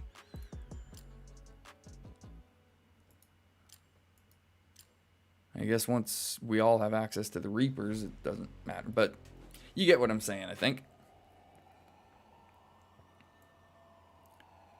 As far as I know, Mordor is the only one that I can think of right now that doesn't necessarily need to rush to their T4.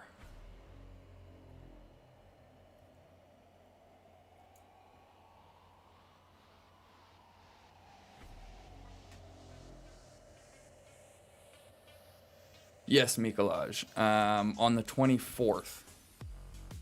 As far as I know, maybe I was reading it wrong.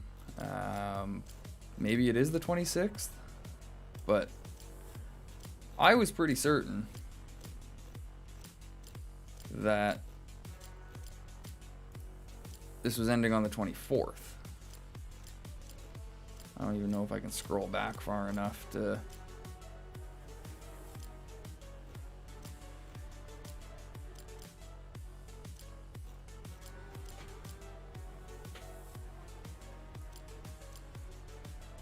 And to me, Lawrence, that's a good number.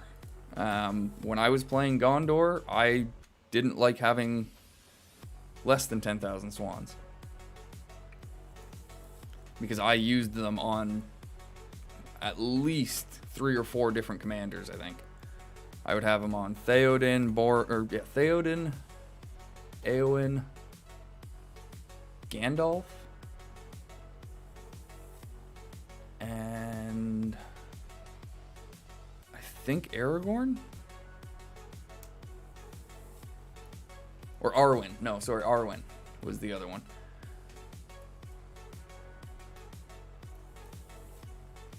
You know, 2,000 Swan Knights on each of them. That's $8,000 right there.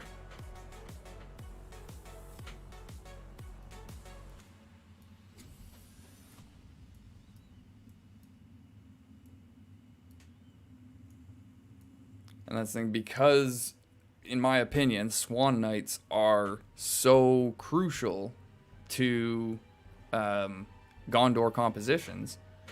If you don't rush to get them right away, you're putting yourself at a huge disadvantage.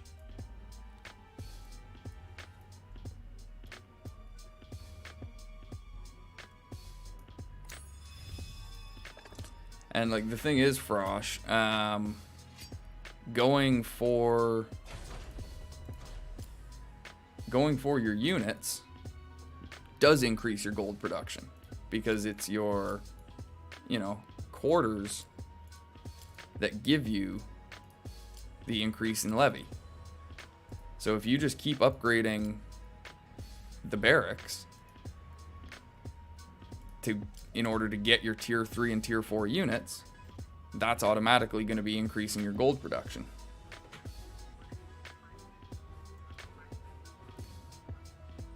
Yeah, she is crazy at R5. You throw Swan Knights and Cavaliers on her.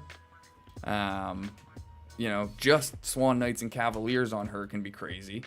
But then if you include Swan Knights, Cavaliers, and Bow Knights, you know, damage can just go through the roof. She can even get away with just Bow Knights and Cavaliers with the extra defensive and healing she brings.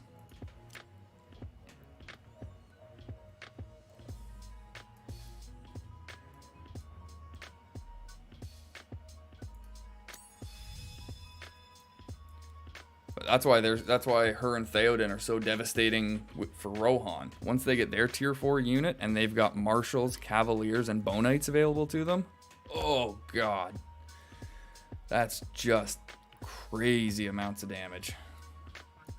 It hurts so much.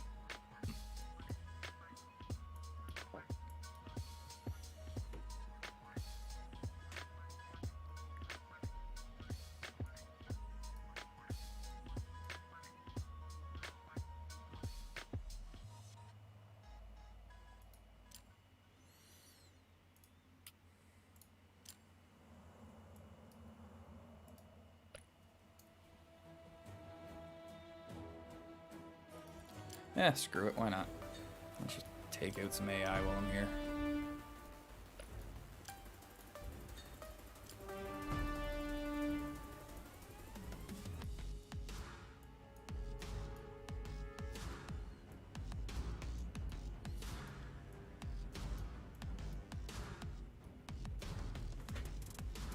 Who's this? Oh, Rast has 2 forts going up here. Yes, they are. It's one of those things that when you're fighting Rohan, you can do what you want. You can put as much anti-cav stuff on as you want. You're still going to take massive damage. Yeah, it definitely would be Lawrence. And you know, I'm a big fan of what I've seen from this Gondor faction. And like I said, I kind of want to go Rohan just because I've never gotten any in-depth experience with marshals myself. But I did enjoy my time as Gondor on server 1. Started to figure out some pretty good troop compositions to use that were getting quite effective. So my arm might be able to be twisted toward Gondor, at least for my good faction account. It's probably going to be, but I still want to go dwarves again too, but I just hate how slow they are.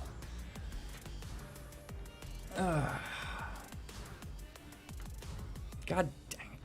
It's so hard to choose. It's probably going to be between between dwarves and Gondor for my good faction, and probably going to be between Angmar and Mordor for my evil faction account. The Fallen look like a really interesting unit.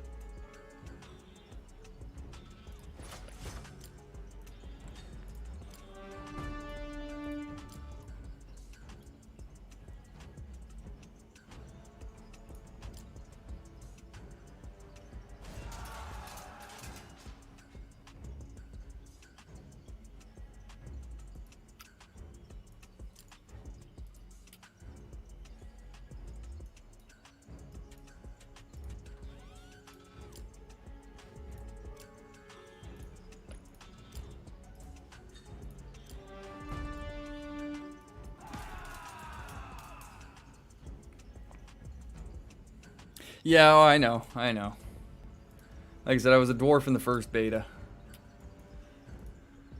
So, like I said, I mean, I know exactly what I'd be in for in terms of marches.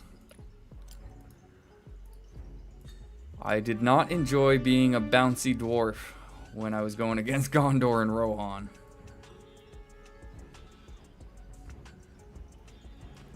Felt like I was made of rubber most of the time. But those Iron Warriors, if you can make proper use of the Iron Warriors, oh god, they're crazy. Especially if you get like Legolas or Gimli and get the dwarf friend and elf friend abilities. Yeah.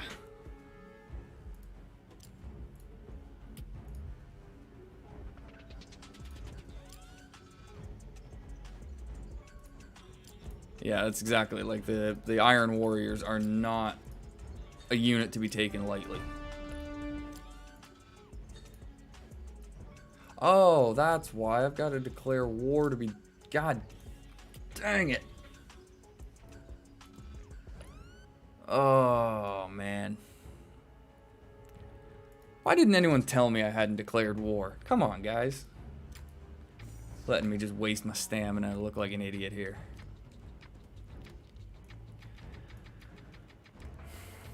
Oops. About all I can say there.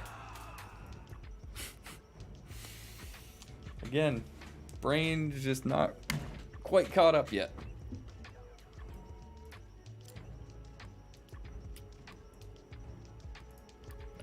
Can I even take? Yeah, maybe. I may still be able to take him out even without siege damage. So, you think some of your Mordor friends want to play good factions? Oh, there we go. I mean, hey, that's probably a good thing. I guess I will take that, Frosh. Probably, Lawrence.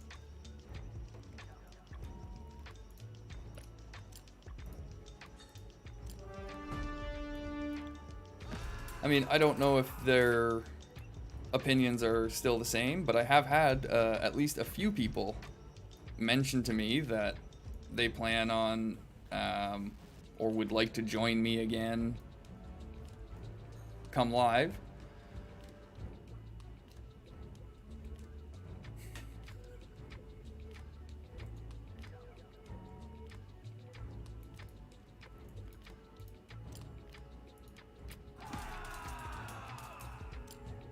So, I don't know, I might be able to get some of the get some people from Mordor to create good faction accounts as well. More depends on, you know, whether people are willing to... What the hell? Really? Fine then. Fine then, Lawrence. You take that fort. Come relocate me for Jesus. Don't hit my fort, hit my settlement. I'm too far away from the action, Lawrence. I need you guys to relocate me somewhere in here. Preferably up back in Gorgoroth. I mean, Ashen Plains would be brilliant if I ended up there. But just anywhere a little bit closer than this. Being all the way down here sucks.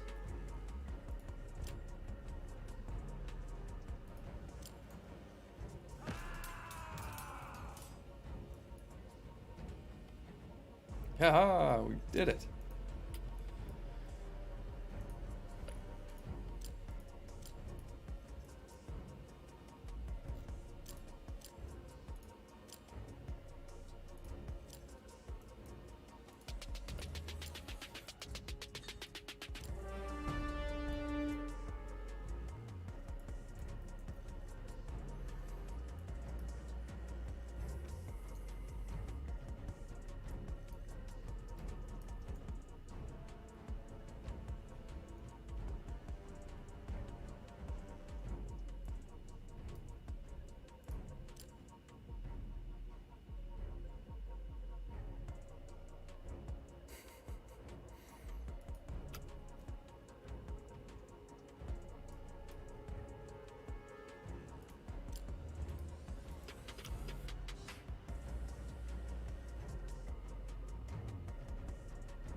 Huh?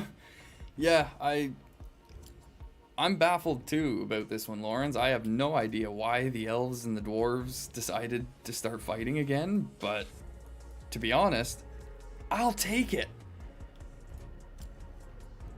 You know, that's a little break that Mordor kind of needed.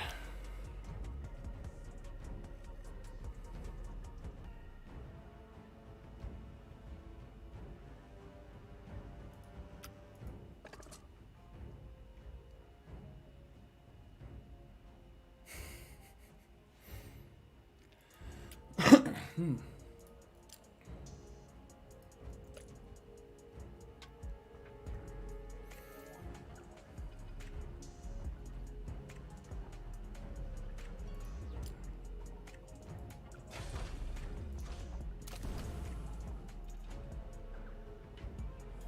$840,000 prestige now. Nice.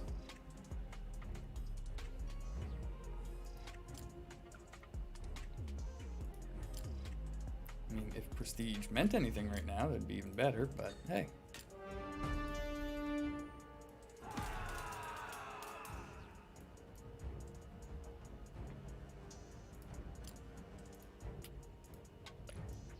Alright, Agzok should take this one out. I'm into playing Gondor and Angmar. Alright, well, there's that's at least something that's going to help my decision.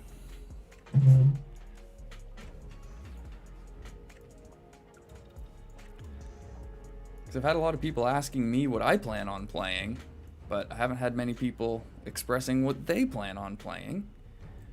And I don't want people just following what I'm doing if it's not what they actually want to play. Like, I'm willing to branch out myself.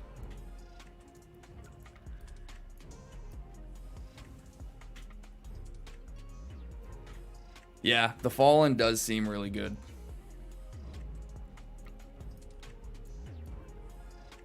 The War Chariot for Rune seems like it's going to be effective. It just feels too slow, in my opinion. Like, it's a mounted unit, but the speed on it, I'm pretty sure, is I think it's less than 100. I'm pretty sure it's like 89 or something.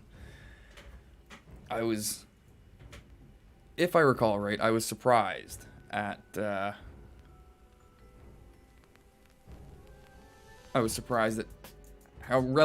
slow the war chariot would be. But I guess it is pulling a big heavy chariot behind it, so.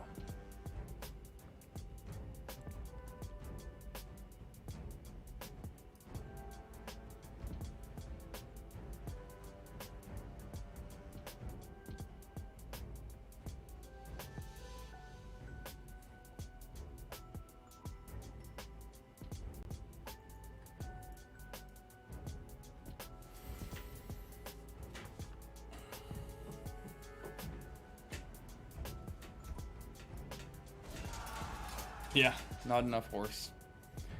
Not enough horse, too much chariot.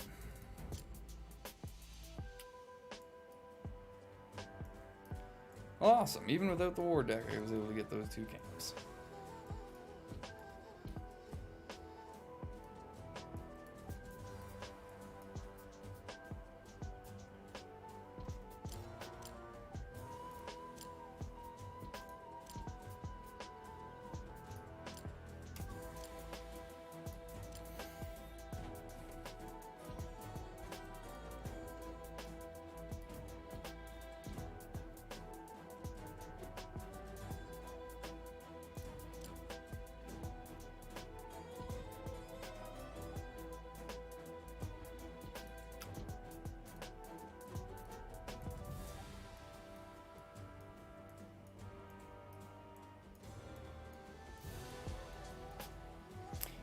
Wait, so before I try moving over to friggin' Daggerlad, though, I should probably find out if we are going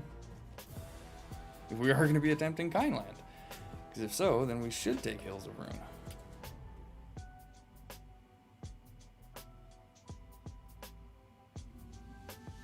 Yeah, something I think I might start doing tonight.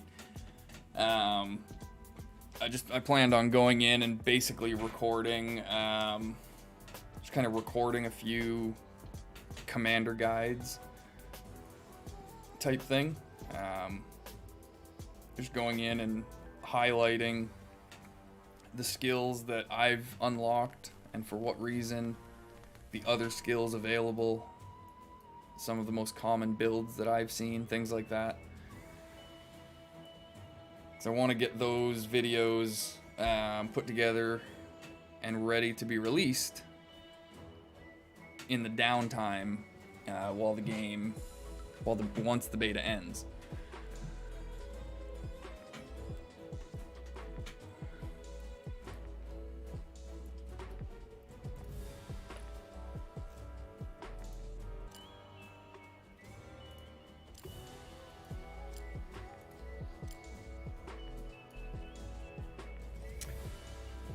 Yeah, that's probably going to take a little bit of doing, so yeah, definitely got to get that started tonight, I think.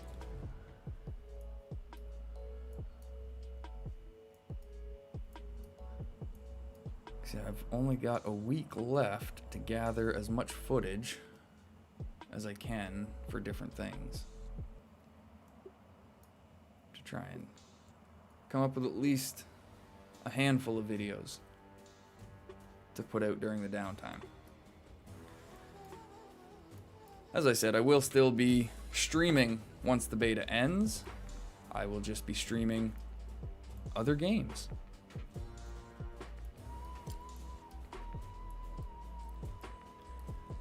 So it'll be a bit of a change around here next week. But I hope it's not too abrupt a change.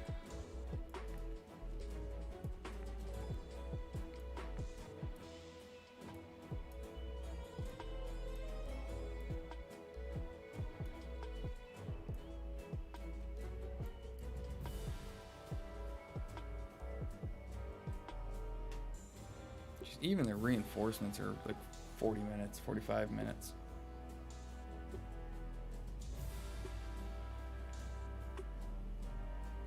Sounds good, Lawrence. Yeah, you're in the Discord. So I believe anyone that's in the Discord servers is able to invite their friends to those Discord servers. So feel free. Get them on the main Discord so they can keep up on game updates and things like that. And then you can also get them in the unofficial Discord just to keep in touch with everyone and help organize whatever groups.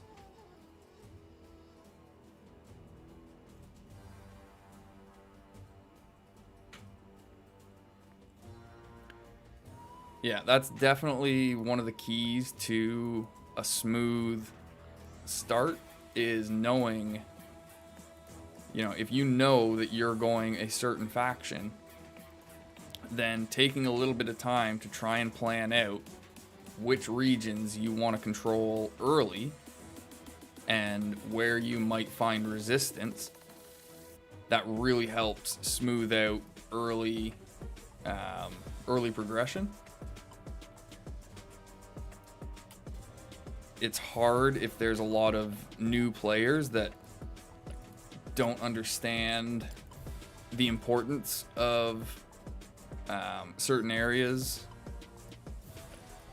or are having trouble with moving forts, things like that, which is one of the reasons I started this channel, just to try and help everyone have a bit smoother start. Because if you can dedicate some people to pathing early on so that you know that, okay, these people are going to send commanders out and get close to forts, crossings, things like that, other people can then piggyback off of those tiles to catch up. You don't need an entire faction wasting stamina marching to a target when one person can supply a tile for everybody.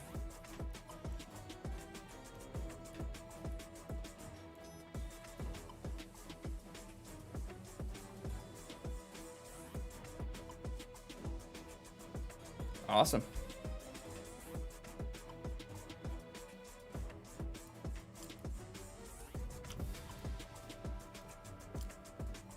Okay, I was gonna say, I was pretty sure Loathing was still the leader.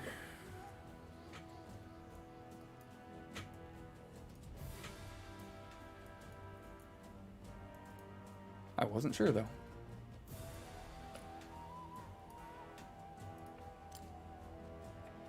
I think Merc is still the leader of Tom or Tome, but I haven't even seen any of them come on to check. Alright, now we're just playing the waiting game again. Lovely. Alright, so an hour and a half on Ugthak, an hour on Lurtz, 40 minutes on these guys.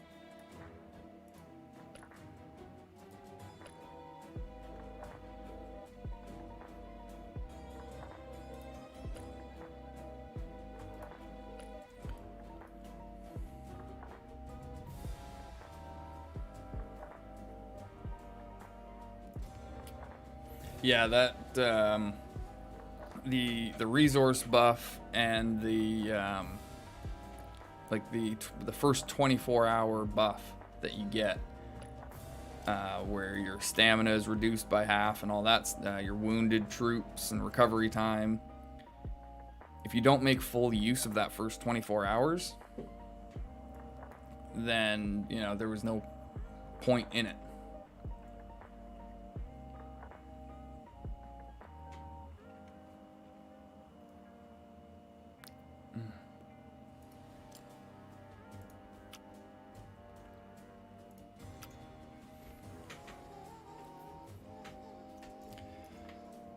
Alrighty, well, it does look like we are at that point again where we're just kind of waiting. Just waiting on timers, waiting on things.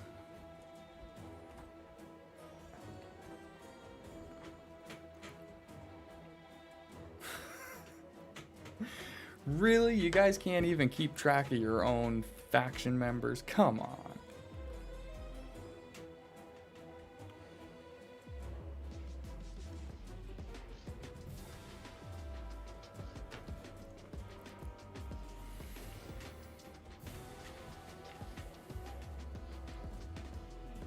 The Guild RSS buff.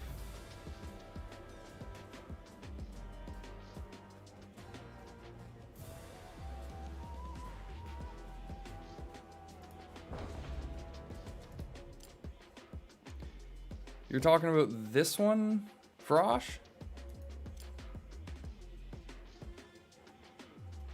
Because, like, you don't get this resource bonus until people start taking 200s.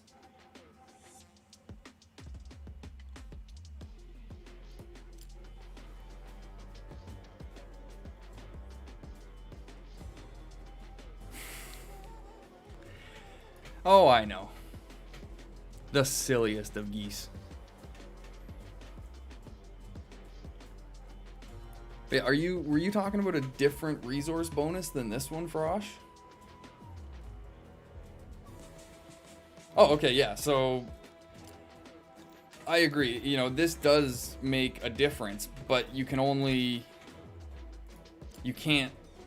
get this too early, really. You know, there is a limit on when you're able to get these. Not necessarily a huge length of time. You know, there are multiple ways of going after 200s. You can throw multiple commanders at them yourself. You can team up on 200s with teammates. So you don't necessarily have to wait until you're personally ready to take one out. And you know, maybe that is a tactic that a warband should try. I haven't tried it myself, but maybe next time I will, where instead of individuals waiting to go for 200s until they're ready, maybe when two people are close, they can team up on one for one of them and then team up, you know, for the other guy to get one and try and start getting people those 200s a little bit earlier.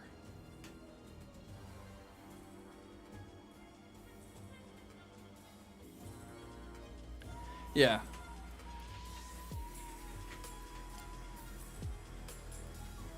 Again, this is one of the bad calls that I take full responsibility for.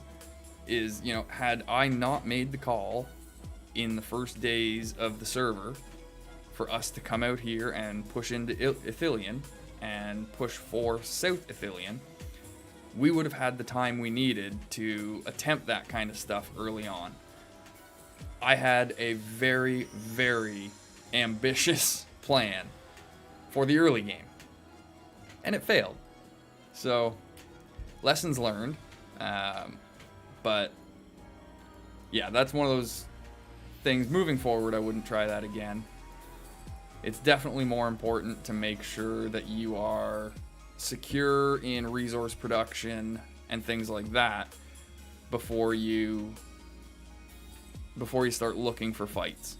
Especially when Mordor had the defense of minus Morgul, as we did. Or you can just use a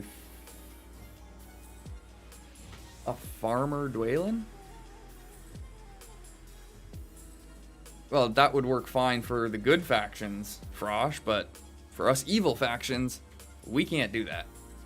And again, that's why, in my opinion, they definitely need to change the 200 tiles so that the good factions are the ones defending them when you play as an evil faction. I'm a broken record about this by this point, but the evil factions having to go up against trolls on these tiles it hinders us so much. There is no way that the evil factions can take 200 plus tiles as fast as the good factions can, or as early.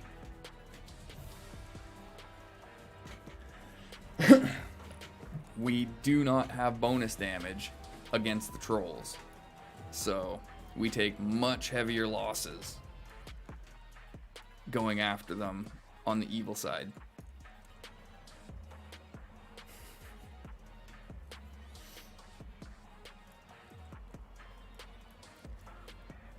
But yeah, as the good factions, then, you know, you use your bow knights and your master throwers on a Dwaylen with the large creature bonus, and you'll melt the trolls.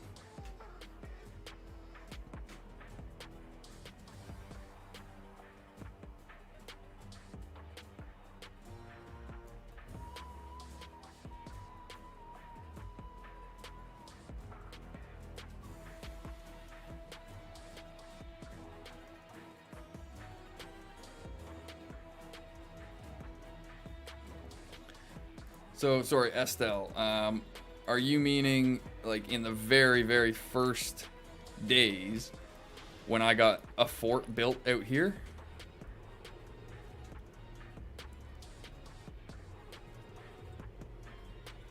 It doesn't matter, Frosh.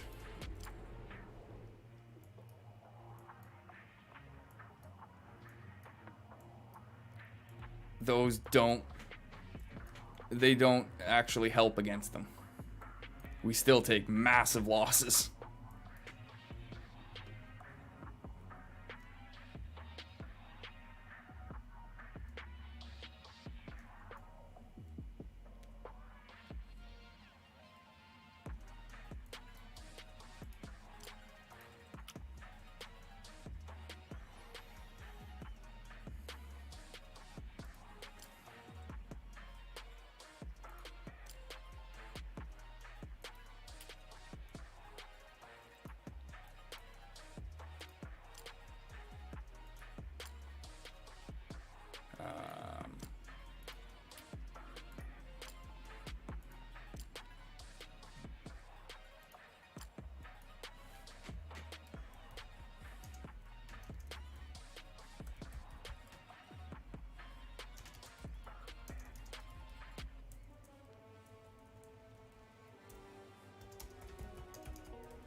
We would need a lot of people for it.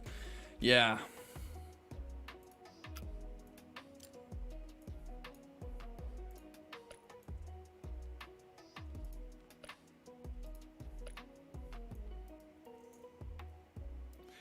Oh my god, like Firewind, man, like this is not helping.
you go ahead and try Frosh, but there is nothing that the evil factions can do to make 200 plus tiles easier if they are defended by trolls. It's just the way it goes. We do not have bonus damage against large units the same as the good factions do, so we just cannot take them out as fast. I have tried every composition that I can think of. I've tried focus damage, I've tried physical damage, I've tried mountain trolls, I've tried ravagers, I've tried snipers, I've tried arbalests, I've tried raiders, I've tried halberdiers, I've tried reapers. I've tried every combination that I can come up with, and there is nothing that actually does better than another. Like, there's nothing that prevents major losses to the point of it being like that's the composition we have to use. There's only so much mitigation that we're able to effectively provide ourselves when we go up against those tiles. Like I said, the biggest issue is that it doesn't make any logical sense that if I'm playing the evil faction, why are these tiles guarded by the evil armies? They're not my enemy. You know, so I honestly believe the reason that this has happened is because they were rushed in putting the evil factions in. I don't think they ever planned on releasing the evil factions to be playable this beta, but this is something that I know myself. I have been asking for the evil factions to be playable since the last beta, because I knew there was no way they could launch the game with the intention of evil factions being player controlled if there was no testing done with player controlled evil factions.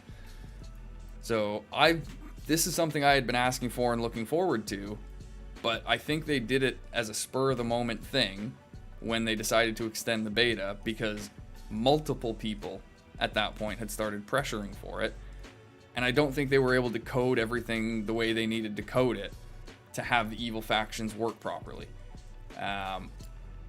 I'm pretty sure any veteran of any of the other servers and any of the other betas can probably agree with me that something happened in this beta to screw up the AI. They have been way too quiet in this beta. The fact that these guys never even put pressure, it seems, on Greater Rune is baffling to me. It didn't seem like there was any conflict in this area between, yeah, these guys marched out this far. I had seen them march out this far, you know, a long time ago. Okay, they made it out here. So, wow, they did finally make it over here, it looks like. But I don't know. Compared to the AI that I have seen and experienced myself from other betas and other servers, this AI was very, very timid.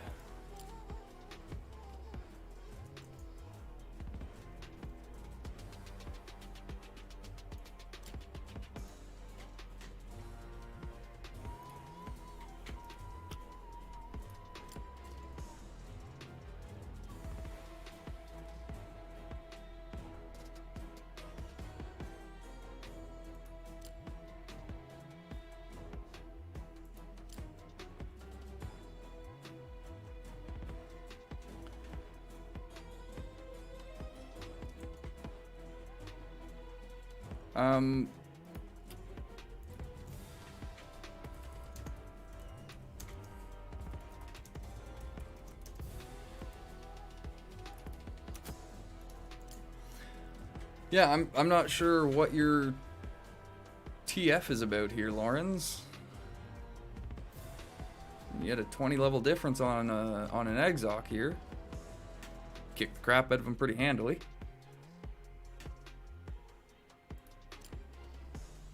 How is this a weird fight?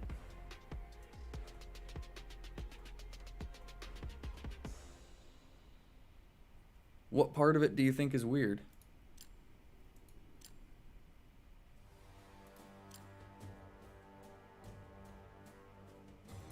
Like, all he had was crushers. Your sharpshooters and your bonites would have just eaten him alive. Like, look at that, 95,000 damage.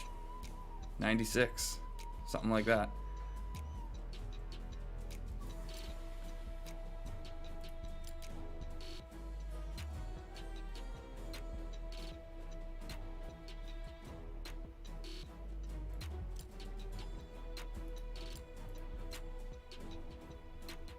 Yeah, and I mean, he doesn't even have this. He doesn't even have these maxed, so yeah, he was only reducing your defense by 10. He only had an extra 5% damage against the Swan Knights, I think, is who he would have been.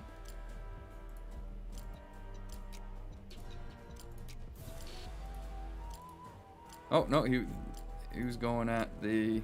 Well, he would have tried going at the sharpshooters, and the Swan Knights would have taken it anyway. So,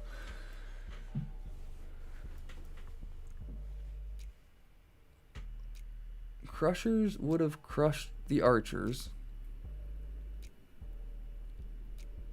Yeah, but the Swan, yeah, exactly. That's what, yeah, the Swan Knights took the damage for the archers.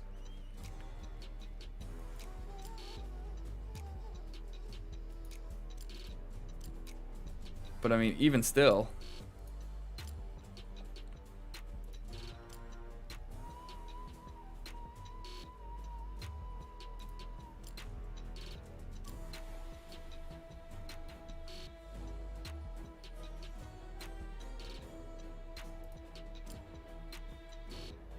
Yeah. Oh, yeah, okay. And this is what would have... And the fact that you've got this maxed, I mean, the defense on your Swan Knights was 170 something. 171 for those first 3 rounds, so.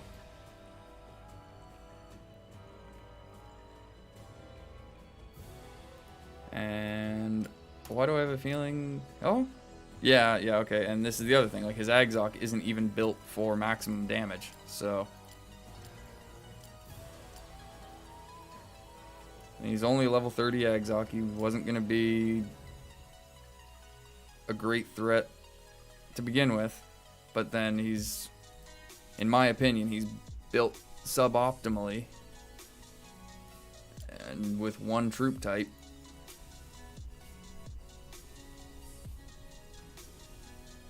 Oh, yeah, no, you, nope, you lost 123. Oh, no. You lost 7, or yeah, okay. 123 combined between the dead and the wounded.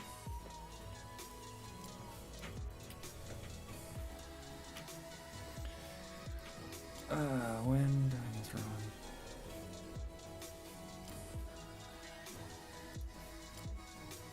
What do you make of it?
I'm guessing you're talking about like as Gondor's base units.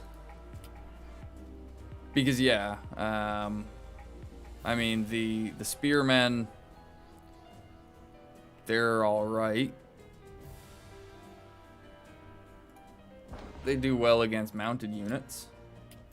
The cataphracts, you know, they get outclassed by swan knights and cavaliers.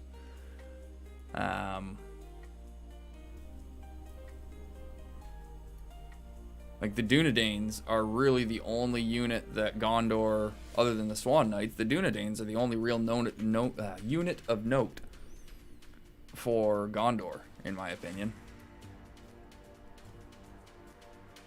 Rohan actually has the best. Yeah, now that I think about it, you know what? I actually think I cannot speak right now. Rohan, I think, has the best all-around unit setup. They have the Cavaliers to do massive, melee damage. They've got the Sharpshooters to cover their range damage. And then everyone knows about the Marshals.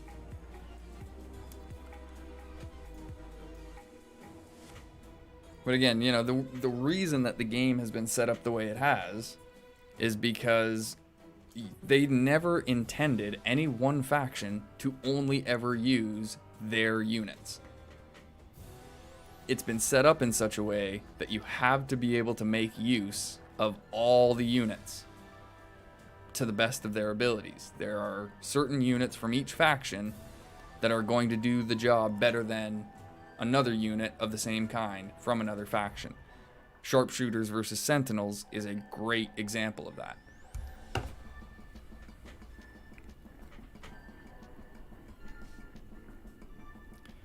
Yeah, Dunedains, they can get pretty wasted by Crushers, but that's why you pair them with Swan Knights.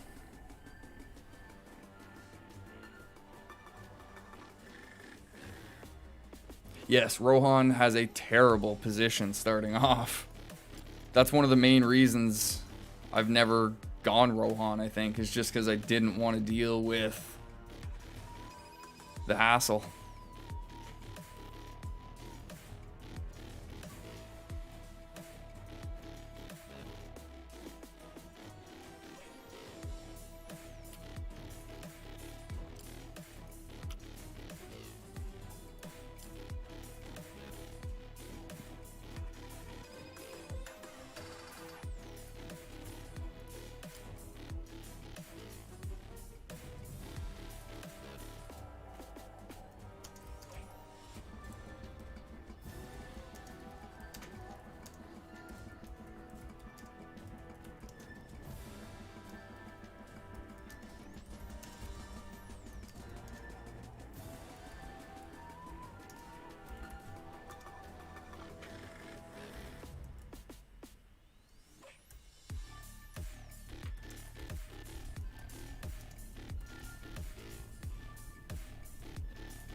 No, they're not.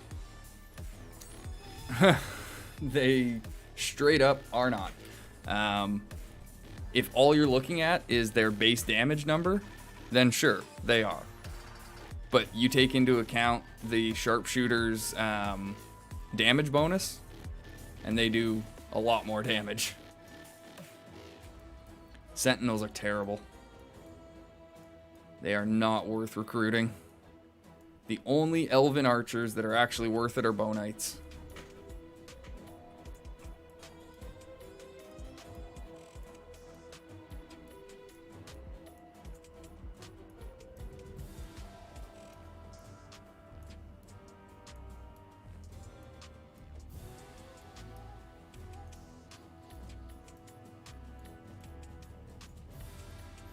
I did numerous tests on my Gondor account where I would have a commander with sentinels and sharpshooters. Sharpshooters outdamage them every single time.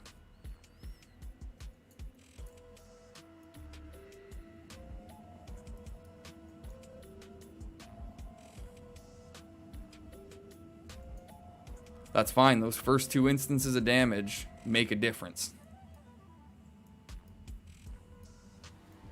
It's the same reason Cavaliers are considered one of the strongest units in the game, even though they only get a damage bonus for their first instance. But it's a huge damage bonus.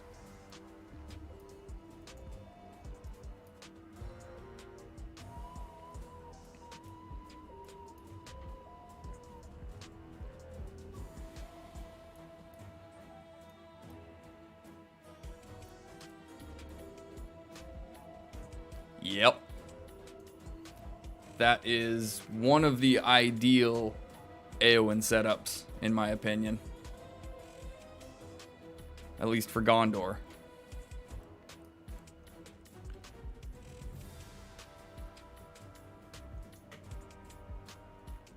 As I said earlier, Lawrence, with Eowyn, because she's got the extra defensive capabilities for mounted units as well as the healing for mounted units, sometimes you can even afford to drop the Swan Knights for her and just load up on extra Bow Knights and Cavaliers to maximize damage.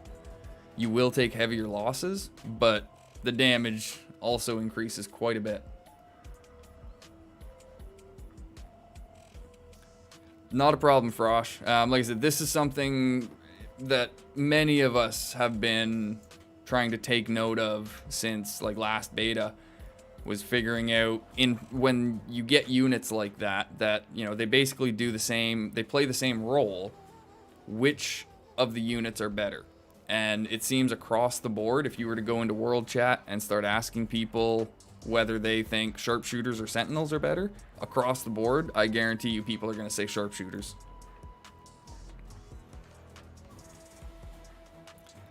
Especially considering there are so many commanders that, you know, benefit ranged units even further sometimes.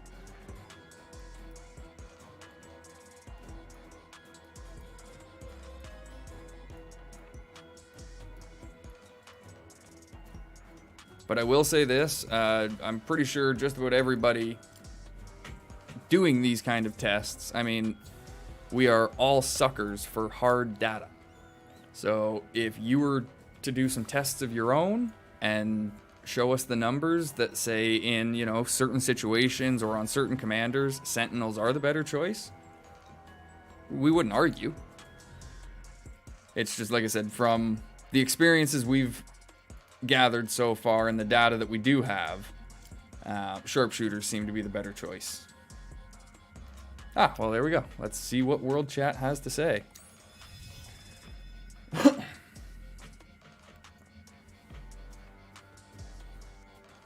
Watch them all prove me wrong now. Foot in mouth. But no, I'm pretty confident that the consensus is that sharpshooters are better. Hey, welcome back, Skane. We're still here.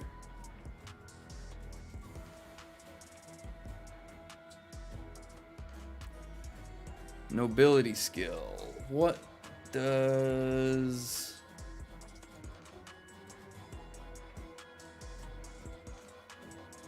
What does nobility do again? Is that the one that increases... Is that the one that increases damage from men units?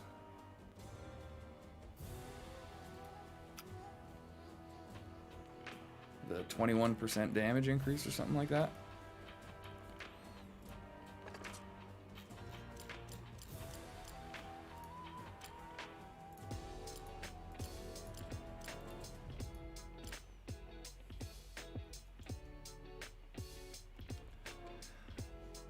Austin Weinbrenner, welcome to the stream. You just asked me a very, very good question. Berserkers are a weird unit for me. I've never really focused on them because they actually work the exact opposite of how they're supposed to. You know, by reading the description, it says, you know, the longer they spend in battle, the more crazed they become, losing their wits even as their power increases. Meaning, doing more damage. Yet if you actually read the Fanaticism talent, it decreases every round. So they actually end up doing less damage round after round. Because they have such a low defense, they don't have a great speed. Like there's no stats that these guys even have that make me go, yeah, I really want to use these guys. The only thing about them that's even great is this. They're unaffected by stun, and you can increase their defense by 20. So they'd have 38 defense at max, and they'd be immune to stun. Which, yeah, being immune to stun is good, but I don't know. As I said, though, I haven't used them. I don't know if I've used them in a single fight, to be honest. Other than maybe the early ones when I got some free berserkers. I personally find crushers. If I'm going to use a melee unit on the front line, I'm going to use crushers.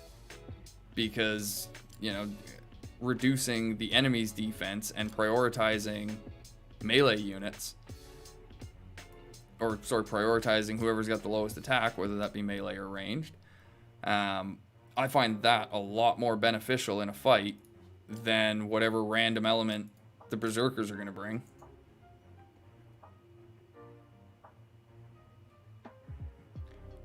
Yes, that I will agree with. In terms of, like, if you're playing Isengard, then yeah, you can match up the Snagathrax and the berserkers.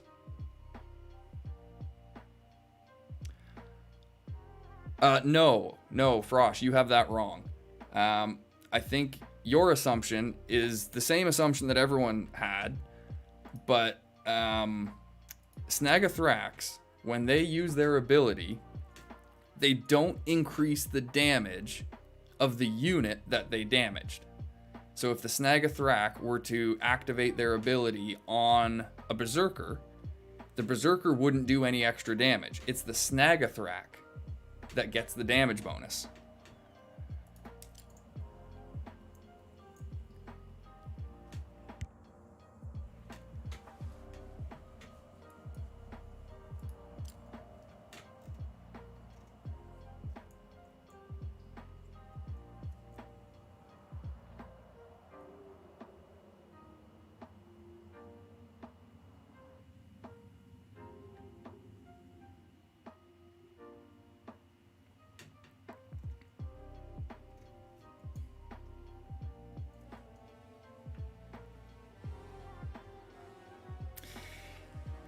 Yeah, unfortunately, I'm pretty sure these are all people that just started playing this beta. So I'm looking more for the opinions of people like Jayaku, Casual, Tiz, people that have gone in depth into the numbers, not opinions from what people have gleaned out of one beta.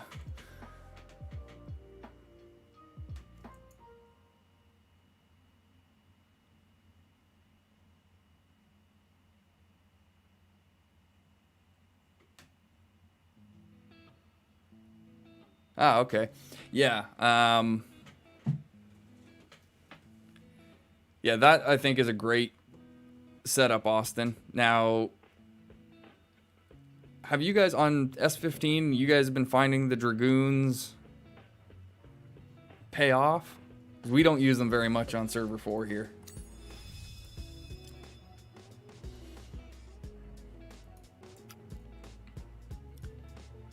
For a mounted unit, they are so friggin' slow.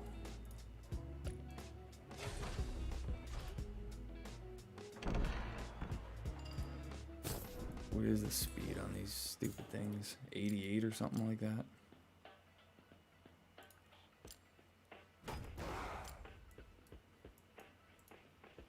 Oh no, 122. But still, it's not even enough to get you up to a fast march. You're still stuck at a normal march if you use these guys. which is useless for a mounted unit.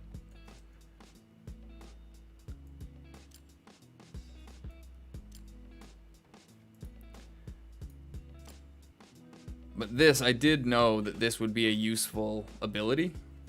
I mean, being able to take less damage from their bow knights and sentinels or sharpshooters is always good.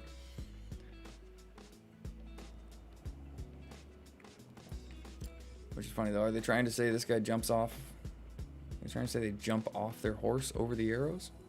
I don't know. Oh crap, I did not mean to do that. Wow.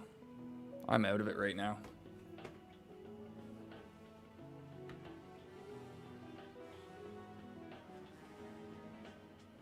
Yeah, exactly. That's because they're doing the damage to the trolls, who are able to take the damage without losing units, and then it boosts their damage, the Snagathrak damage through the roof. I've got a report here.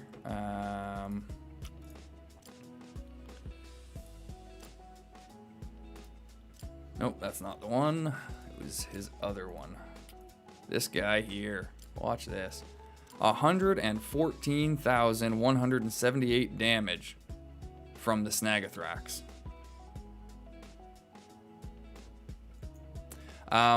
So Austin, the one thing I will say is that trolls, mountain trolls, and reapers are best friends.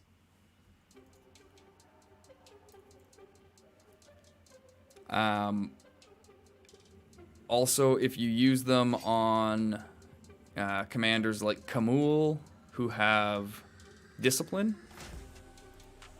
to give the extra 35 defense. This one right here.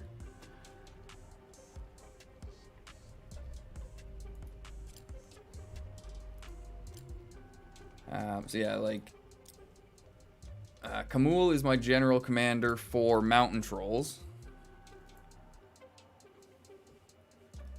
Oh, probably, yeah, that was just one example that I was given earlier that had over 100,000 damage.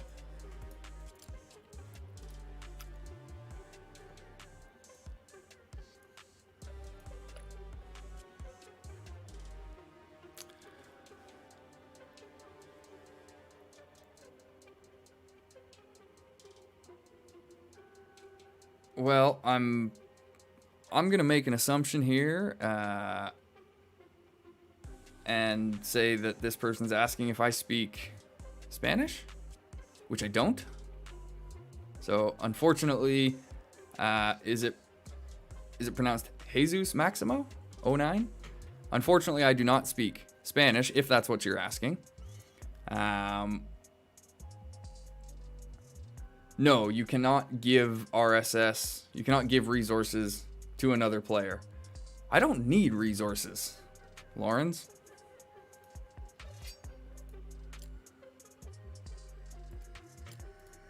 Like, I've got all of my queues going, and I've still got all this.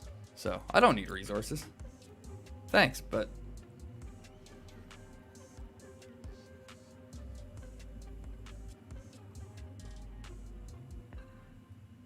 Ah, yes. Okay, I can understand that then.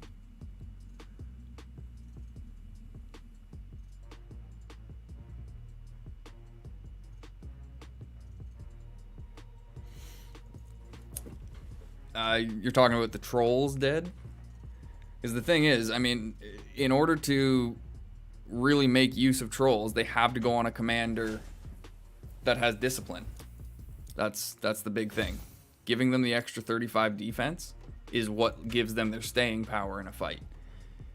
They don't have high defense on their own. 66 defense is not a lot. 76 defense is not that much. So, if you want to maximize trolls, they've got to go on a commander that gives them the extra 35 defense. Once you get that defense above 100, then they can actually start taking some pretty decent hits.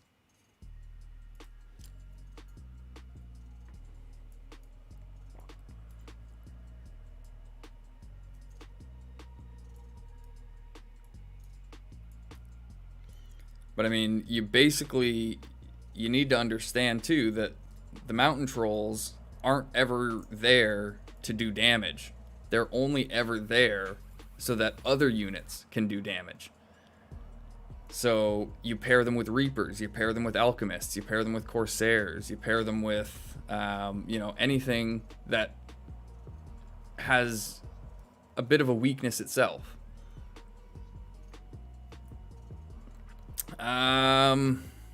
Probably not. Maybe the Undying, but Karun wouldn't really benefit from trolls.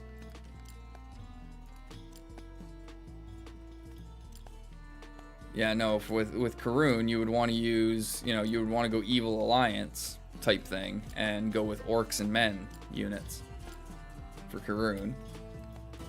The Undying.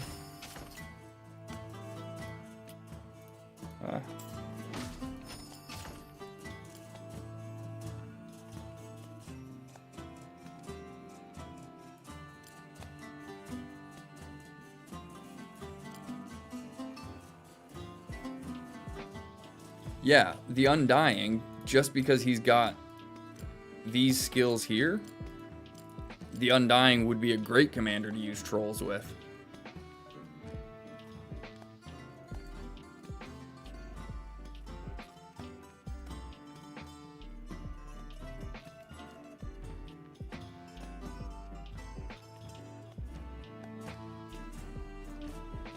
Do you overread my question? Huh?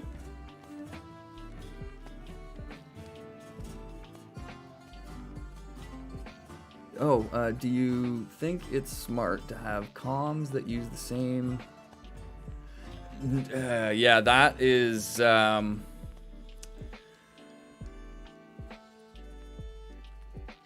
so just give me a minute, Lawrence. I will get to that in just a second. I just want to finish off this question for Austin. So yes, I believe the Undying would be a good candidate for the Troll Reaper setup because he's got the Undead Commander to allow Reapers to get their bonus damage in, and both Dishearten and Nimbleness will protect your trolls, especially from their Bonites.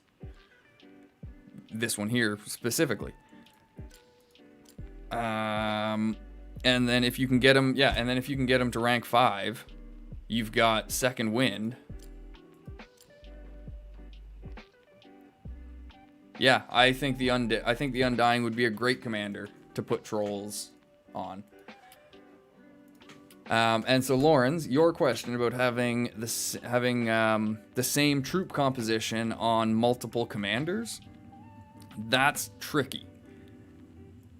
If it is something that you want to do, and you know that either you have to do that for some reason, or it's just the choice that you want to make, then that's when you just need to make the decision to, recruit extra troops of that unit type.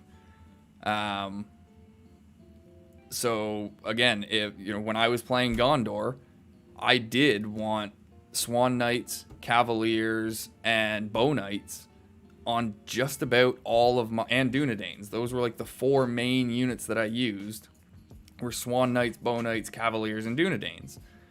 So I constantly tried to have around 10 to 11,000 of all of those units so that I could have like 3 or 4 commanders all using those same units and have enough to reinforce at least 1 or 2 of them.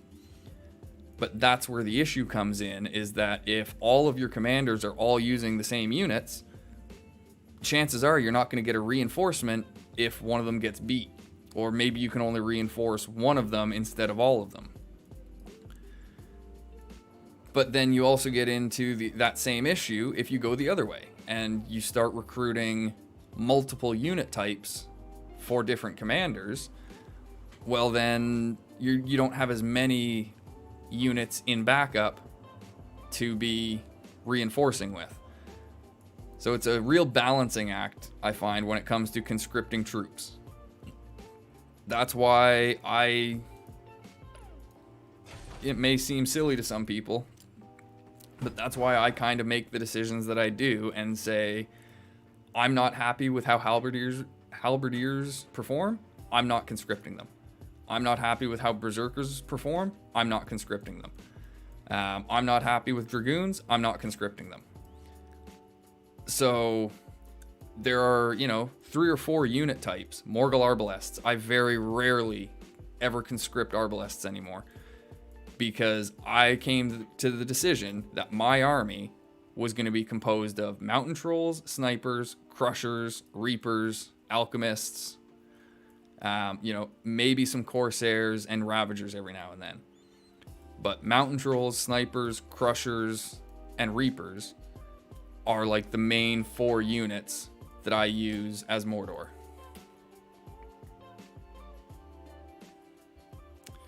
Unfortunately, Jesus, you can't. The game has been removed from the Play Store. I'm not even sure if it was available in Spain, to be honest.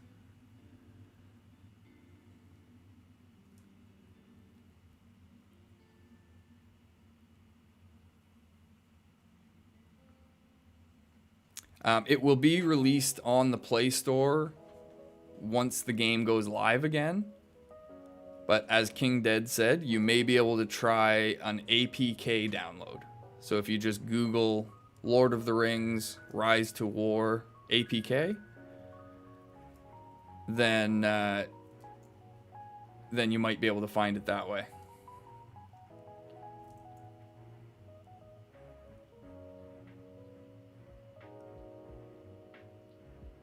Oh, you use berserkers with alerts. Okay.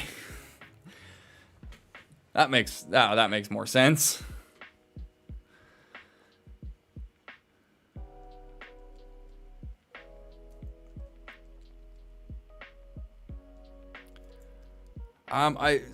Sorry, Mark. I don't think I made a specific video on taking a 200 tile.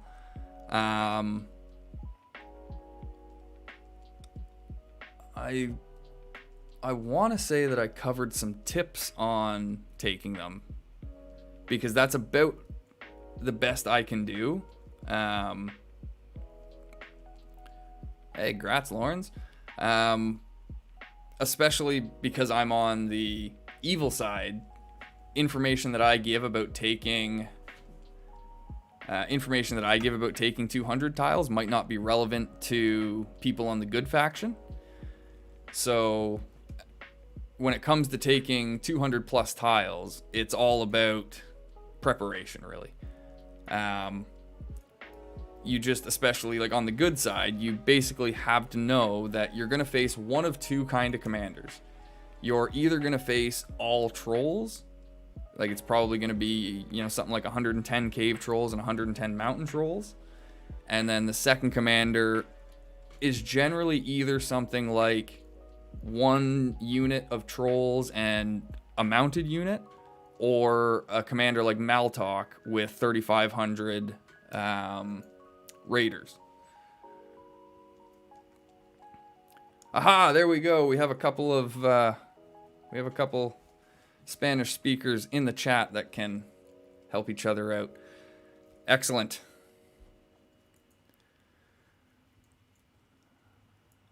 Unfortunately, I am not a multilingual speaker. I'm pretty sure my French teacher in grade 9 only passed me so that she didn't have to deal with me again.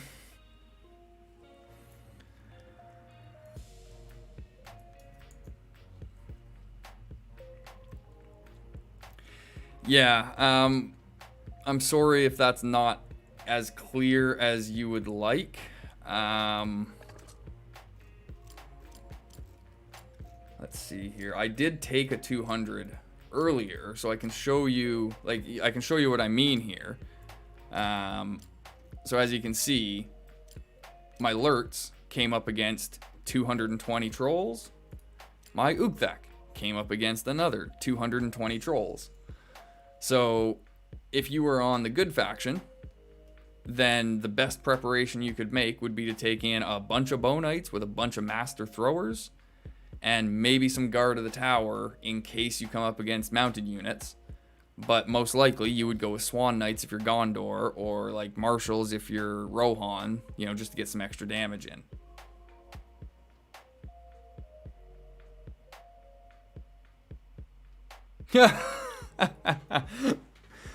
Oops.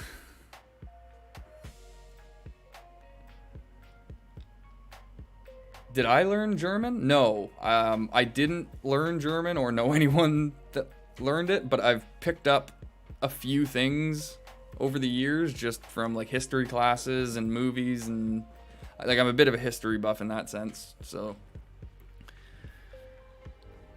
there are some words that I can make guesses at. I can sometimes use context clues to try and figure things out. Muchas, yeah, like I at least know gracias is thank you.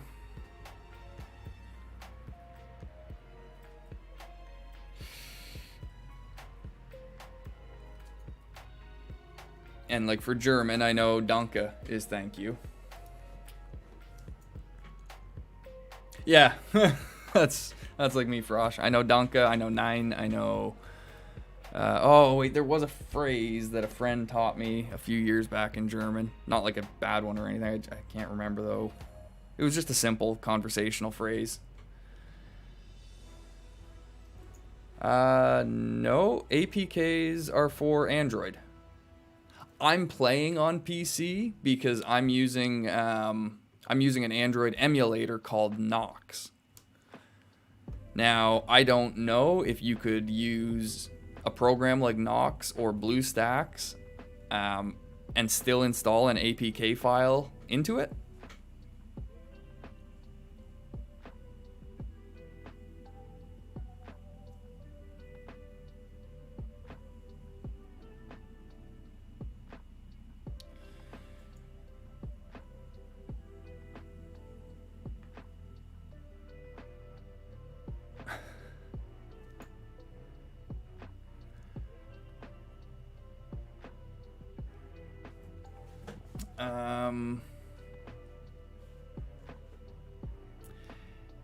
Yeah, I mean, to be honest though, Austin, you're gonna spend an hour to get 100,000, or you could just take a level, or you could just take like a 200 plus tile and get a lot more than that. Yeah, I guess you're not using as much stamina though. Maybe that's the benefit. Because like mock battles are, I still think mock battles are a more efficient way of leveling than grinding out mysterious springs. You get a lot more experience from mock battles than you do springs, and you don't have to wait an hour between each hit.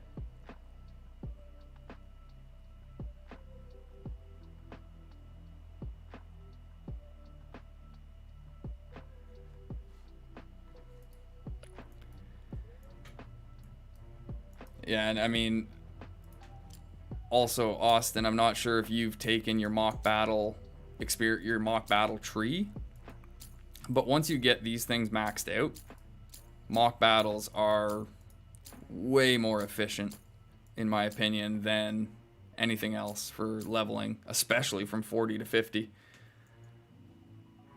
Ah, okay, yeah. I mean, maximizing experience is always good. So I definitely agree with that as an additional method. Because you can do the same thing with effigies.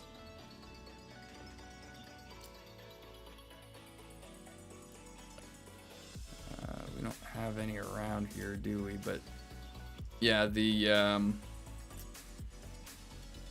effigies that are around can be farmed that same way.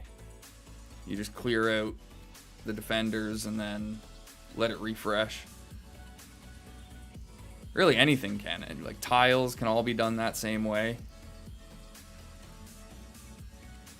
I guess sweeps can't, but crossings, although they're not worth much experience.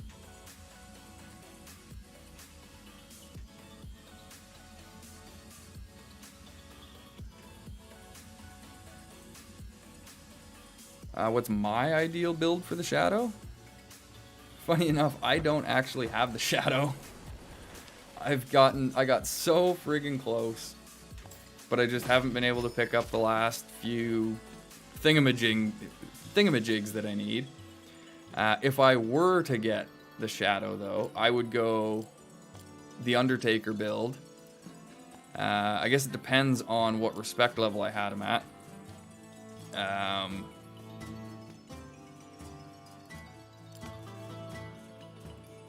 But yeah, I mean, I would probably go Undertaker build into Shape of the Void, and probably put some points into Black Numenorian, because I would definitely want the Black Arts for the heal block. I don't think he wants... Yeah, I don't think the Shadow wants the Ring Wraith tree. I feel like he wants the Undertaker and Shape of the Void trees.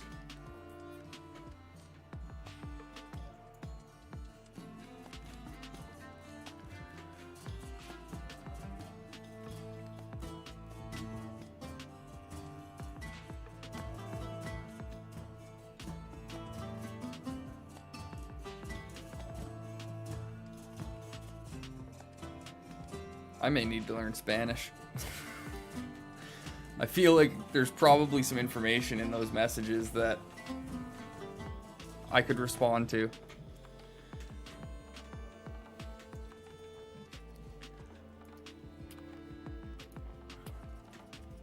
I don't know, I have a feeling a thank you is appropriate.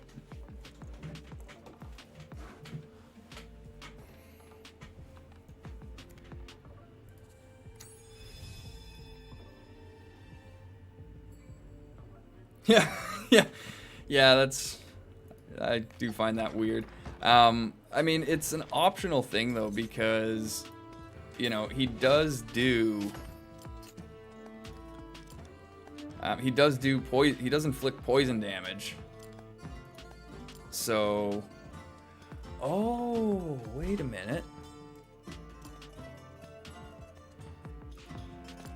I don't think he needs Black Arts.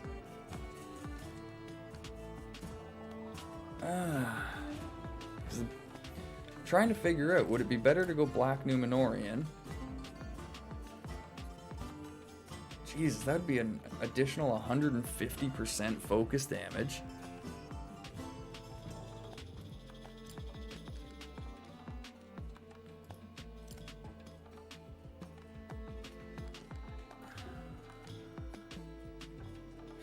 I don't know. It's actually kind of tough to say. Because he could benefit a lot from Black Numenorian. His poison damage would go pretty high with that. But the same argument could be made for Ring Wraith, where that would increase.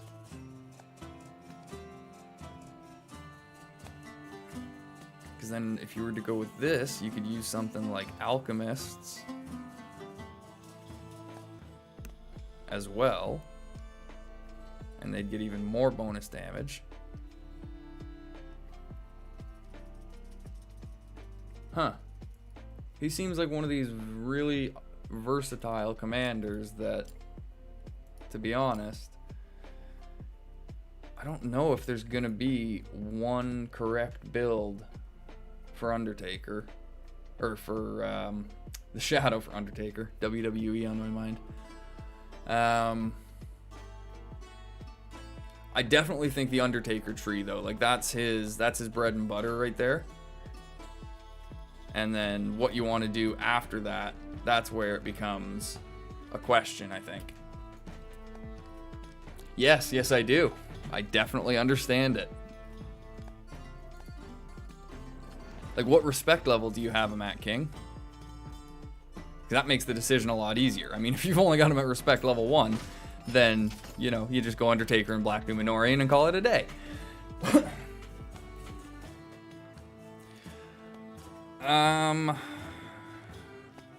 Again, that kind of depends on how you build him. Because if you go with something like Ring Wraith, you know, you could include you could go something like Alchemists, Arbalests, Mountain Trolls, and that would just throw your focus damage right through the roof.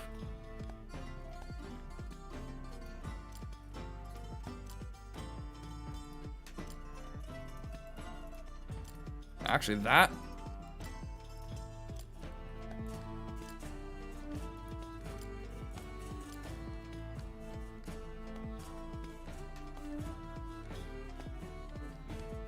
yeah, that might not be a terrible build for him, really. Going... because the one thing that I realized, too, is... he doesn't necessarily need to go Black Numenorian to get the heal block, because Plague has a heal block on it, and it's a 2-round heal block as opposed to a 1-round.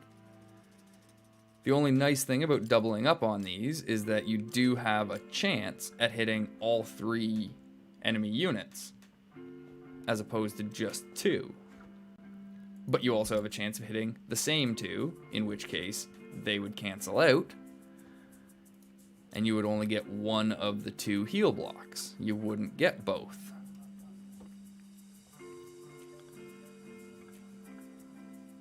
Ah, okay, so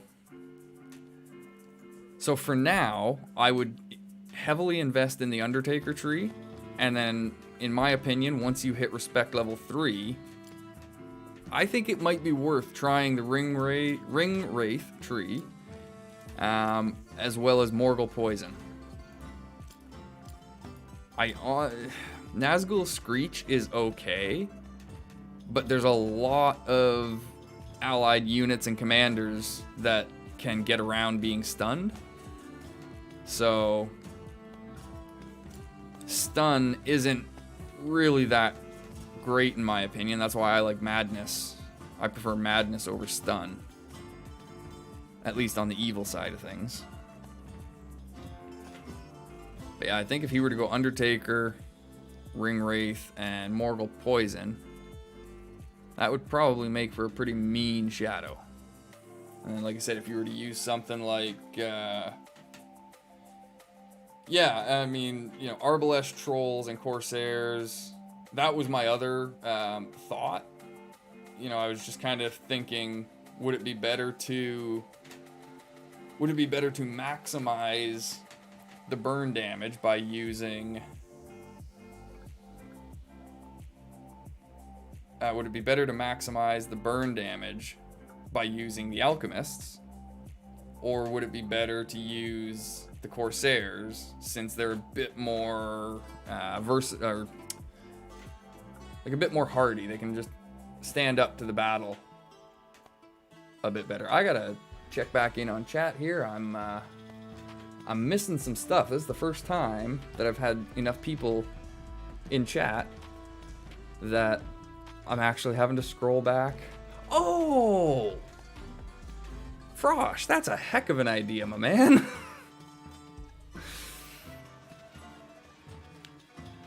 Well, thank you very much, Jesus. I appreciate that, man.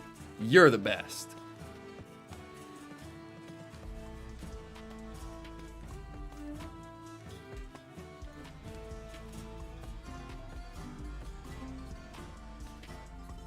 Spanish Army is going to be a new faction.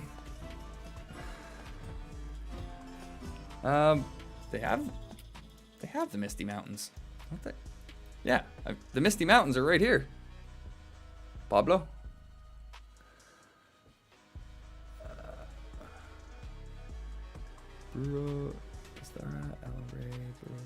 Yes, okay, so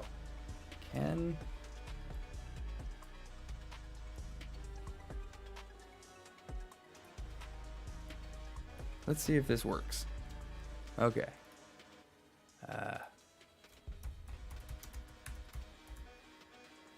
Translate.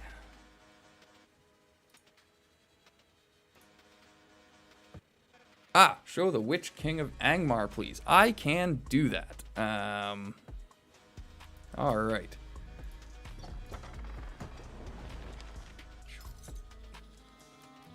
The Witch King, right here.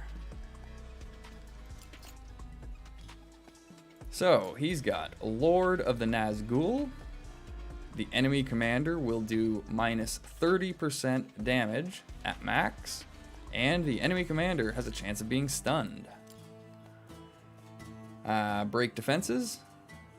He deals physical damage and reduces defense for a round, as well as inflame, which cause his normal attacks to do burn damage. Yeah, this guy is gonna be, he's just, you know, any units you want to put on this guy are gonna work, because he's gonna increase their damage and health for everybody. You are very, very welcome, Jesus. I aim to please, my man. I try and answer any questions that people have. As I said, today there's a number of people in chat, which I love, so I'm having to try and catch up sometimes. Intimidation is great because it reduces the might of the enemy commander, which means they're going to end up doing less commander damage to you, and they have a chance of being stunned. And then Grond is just an amazing ability. I think it's 20 plus 28 siege damage at max, and the fact that he gets that at rank 1 is huge. He's got the Ring Wraith skill tree, just the same as every other Ring Wraith at rank 3. It increases the burn, poison, and focus damage, as well as increasing his focus at max. Morgul Poison, which increases the poison damage. Oh, wait a minute. This guy would be really interesting with this, though, because not only, if you were to get Morgul Poison, would he be doing 70% poison damage, he's also, where is it here? Yeah, so he'd be doing burning poison damage, and then you use Ring Wraith to increase both of them. That'd be pretty nasty. But then, if you get him to rank 5, he's the Fell Beast King. Fell Beasts gain stun immunity, their poison damage gets increased. He will drop enemy defense by 35, and their damage dealt by 21%. So the Witch King of Angmar is definitely one of our beefier commanders, but he's not easy to get a hold of.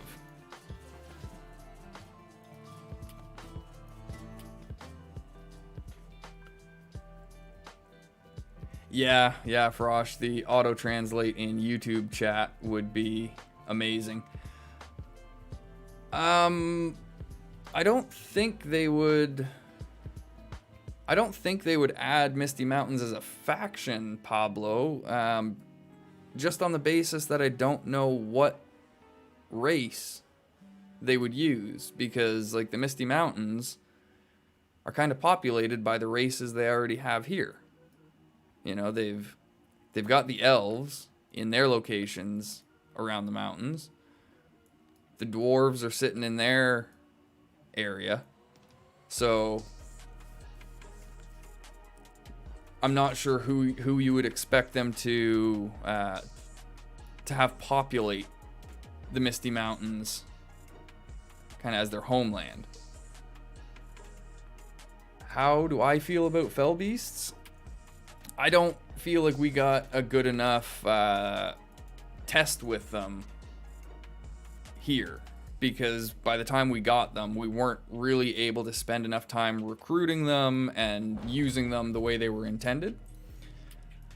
I think they can be all right. The only issue I have with both Fell Beasts and Eagles is that you're pretty much always guaranteed to run into archers. I mean, how often do you ever run into a composition that doesn't use archers? So, you know, it's really tough for me to justify actually using them in a fight if I know that I'm just sending them in to take a ton of extra damage. I like them for their speed. They're great for speedy marches, and they're great for bouncing people.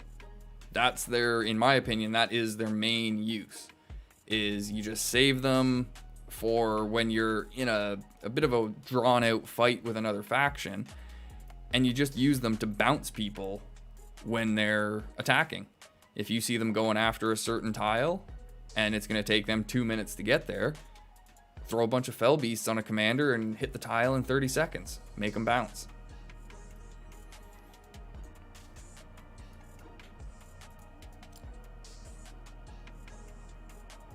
Ugh.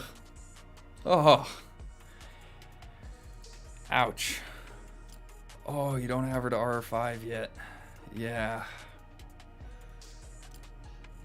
But still. Like, sure, she's not healing them. But she doesn't need to be.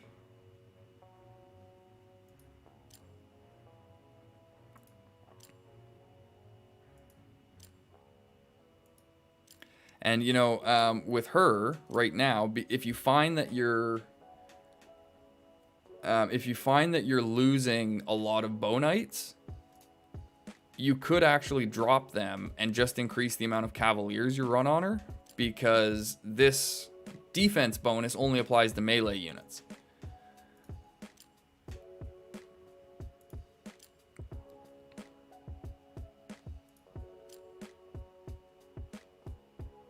But then, yeah, this right here is why you keep the bonites on. But again, I mean, this would also be benefiting your cavaliers if you were to double up on them, so. You have options with Eowyn, that's for sure, when it comes to, you know, what composition you want. Whether you want to go 2 units, 3 units. As odd as it may seem, she can benefit from the Ram Riders every now and then as well, just because of their defense debuff. But admittedly, they would be a pretty rare choice.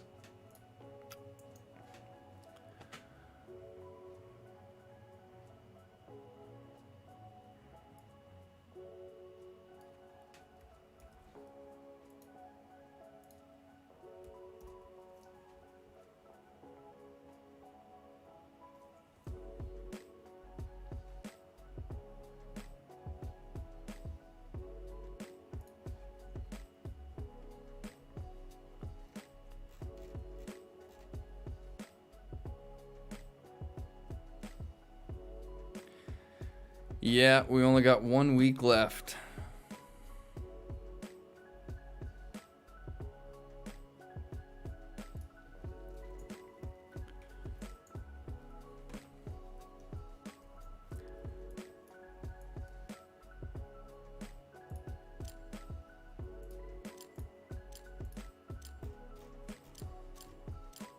Hey, okay, alerts is finally here. So let's...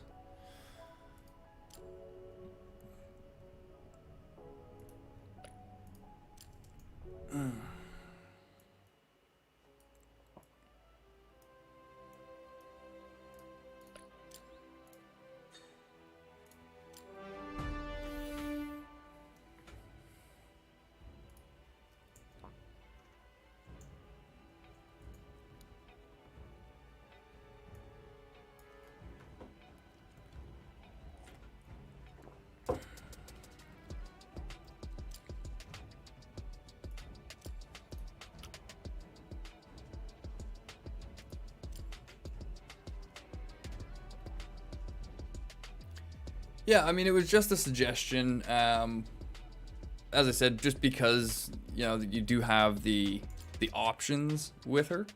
It's one of those things, you know, run some battles, check the numbers, see what you find performs better. But it's the freedom that she provides that's nice. You know, you don't have to lock yourself into a certain troop composition in that sense. You can, you know, swap things in and out, drop some if you want.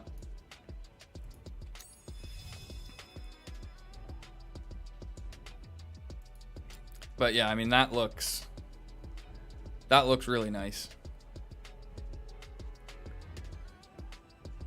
Oh god. Now that would be a little bit excessive, just because, you know, they don't really do a lot of damage. So, and you're doing this, you're actually losing the benefit of this skill. So if you were going to try loading her up with a single unit type, I would suggest Cavaliers. Ah, okay, you're talking for power level. Yeah.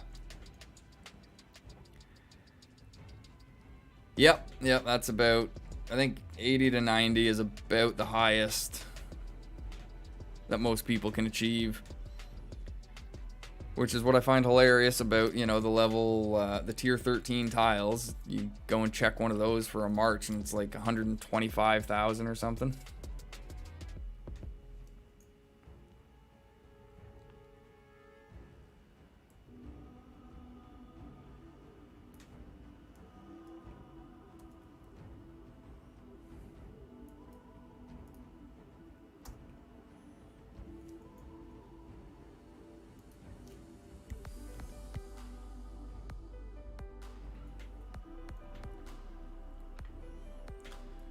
Yeah, we still haven't found out exactly when the game is going to release, but from everything we've been able to gather, it seems like it's going to be later next year.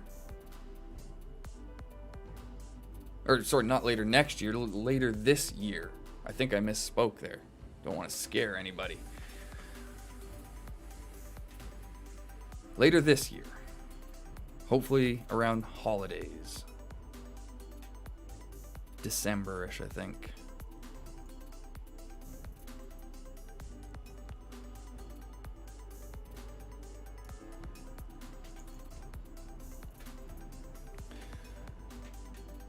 Alrighty, well, I hope everybody doesn't mind, but I am going to take about 9/12. So, September 12th or December 9th?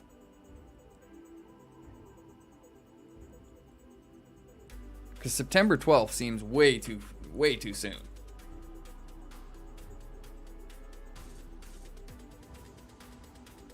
There's no way they could release this live in the state that it's in. There's way too many changes, way too many tweaks that they need to make, way too many things they need to balance. Okay, yeah. December 9th makes more sense to me.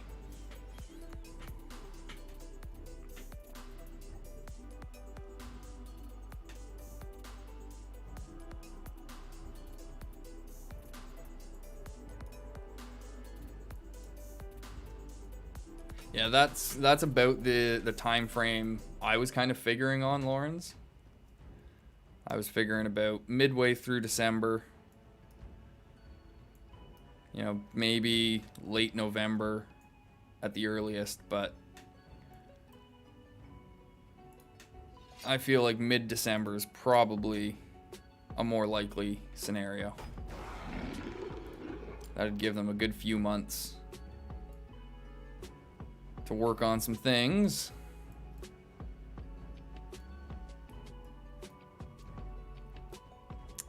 Yeah, I need, oh god, okay.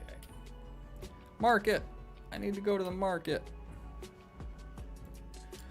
Okay, before I do that though, if nobody minds, I am going to go and take just another quick 5-10 minute smoke break here. And then once I get back, I will head to the market, get some more grain, get some more stuff training, see if we can't start getting set up for Daggerlad. And we will continue with the wonderful chat we are having today. I'm loving the conversations going on in chat. Very engaging today. So, I'm going to get this all set up to go. We'll do the intermission one again. We'll hang out with alerts. And here we go. I will be right back.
We are back.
That'd be...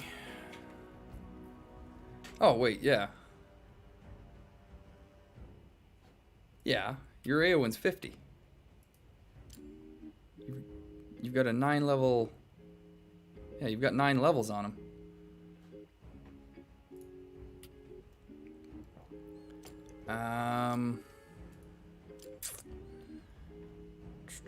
Yeah, your best...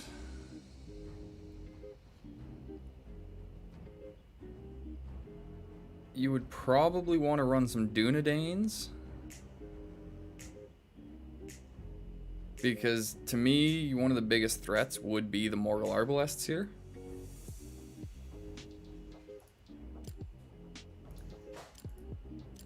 Because those Snagathrax are going to put out a lot of damage.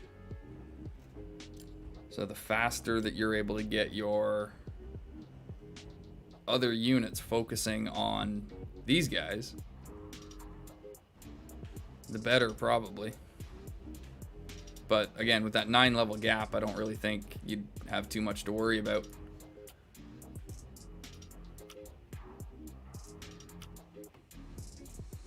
I want to do a bit of diversion in Gondor at the moment.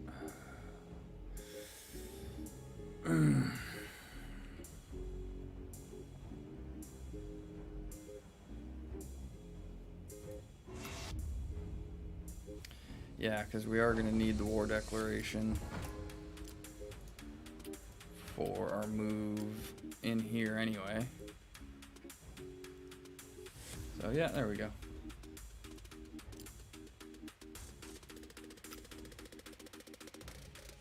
Hey, Gangweed Man. I mean, things are things. We are, you know, I mean, we had one of the war bands come up and take Ashen Plains yesterday. That's always nice. We have lost Southern and Northern Con, so that's not so nice. We're about to lose Barad-dûr, which is also not so nice. Other than that, you know, we're trucking along. How are things in Rohan?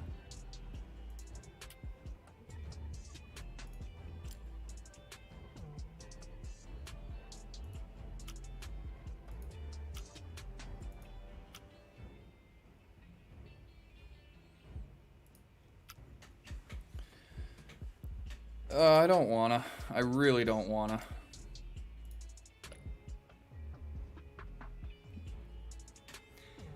Yeah.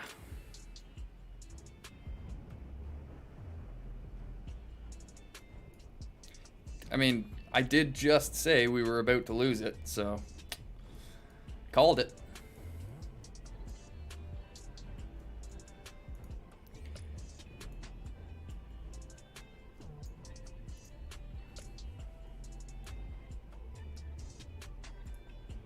And yeah, this is the thing. I mean, as much as I would have liked to try to put up a defense for this today,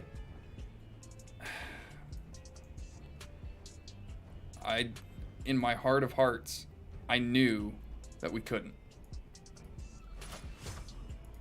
Yeah, that's the same problem we're facing Gangweed Man, is we just don't have the actives. You know, we had people wanting to defend this today, but I mean, there's 27 commanders sitting on there fighting right now, with all these other ones already heading in, all these heading back. There's still a ton of commanders sitting waiting. Like I said, maybe we could have held you guys off for 10, 15 minutes. That's probably generous, but you'd still take it. We had more active people ready and defending minus Morgul, and we weren't able to prevent you from taking it. So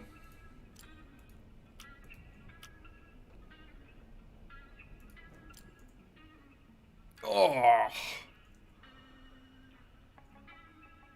wow.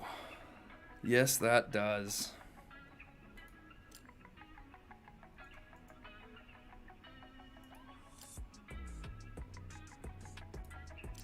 Oh my god, 128,000 damage out of these guys.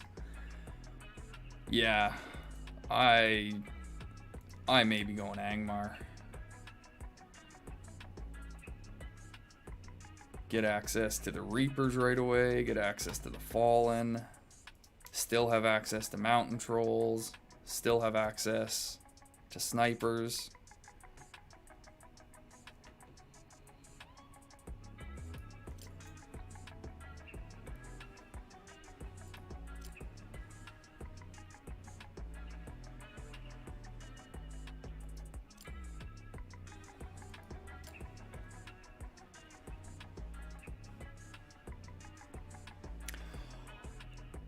Oh, you couldn't. Oh my god. I had just had a crazy thought that, like, pairing these guys with Snagathrax. But that's exactly why they're both T4 units. Because, yeah, I just started looking at this and was like, yeah, I mean, it goes up to 60%, but they need to take 10 instances of damage to hit that 60%. So I was trying to think of ways to hit that 10 faster. And it was like, ooh, Snagathrax. They could deal some damage. But there is...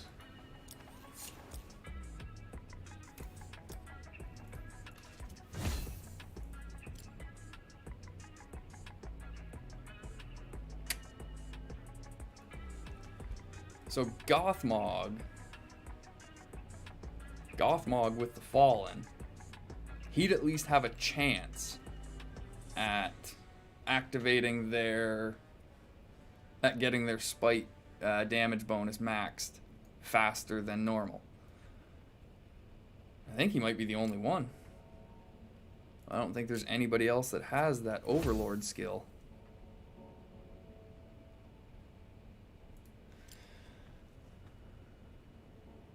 Yes, I'm still on server 4, Gangweed Man. Get the game and wants to join Mordor.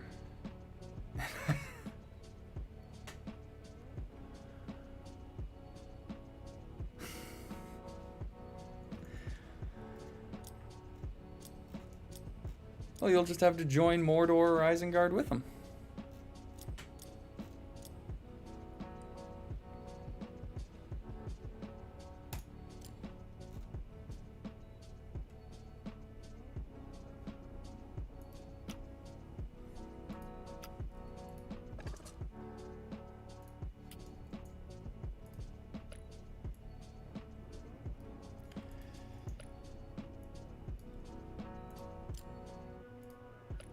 I mean, I'm pretty I'm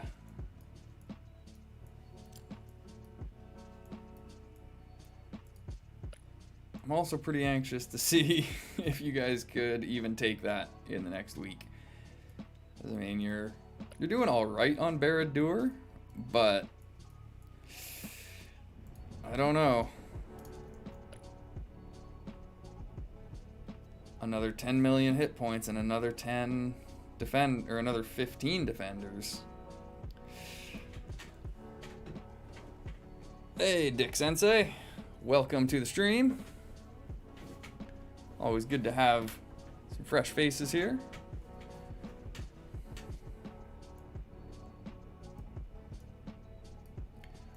Are you playing the game yourself? Or are you just somebody who found the stream and is curious about it?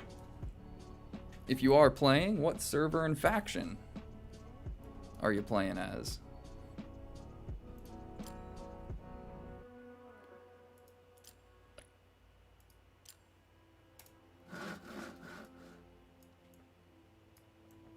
Yeah, there's no other ruins that I can take, are there? That would make this process a little bit faster. No. At least none here. None around here.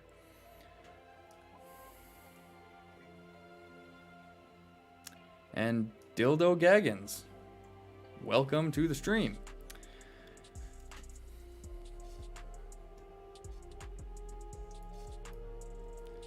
Same question to you. Do you currently play the game? Or are you just somebody who found the stream and was curious? If you do play, what faction and server are you located on?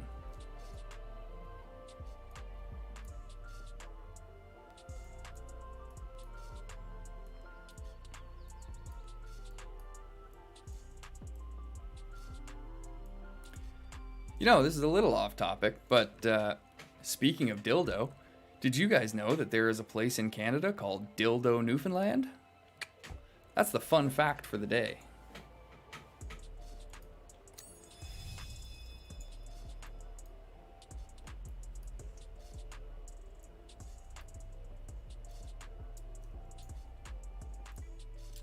Oh yes, I was going to the market so that I could recruit some more guys.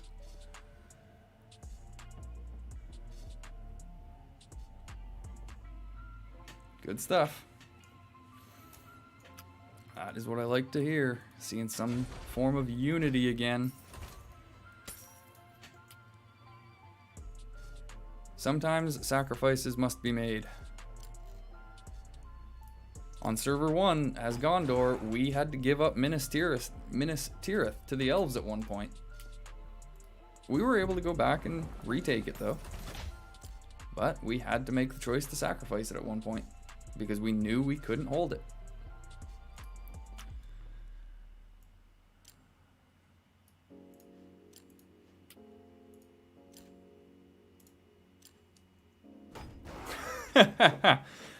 And that's what I'm here for, Frosh.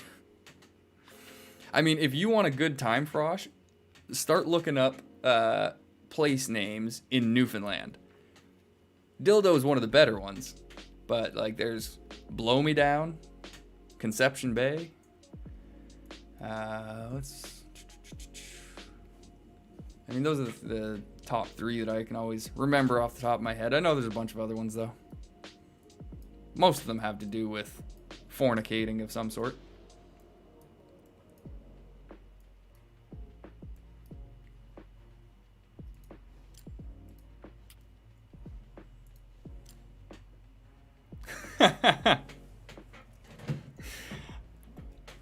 Good to know.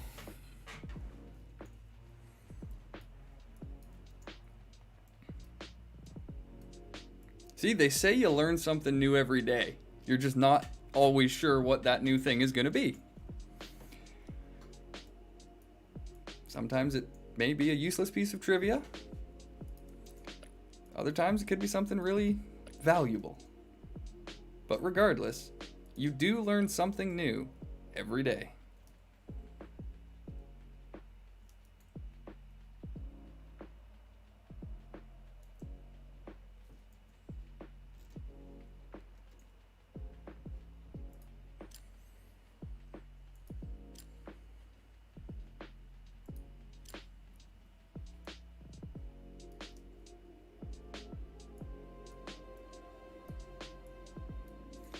So I'm waiting 2 hours on that fort.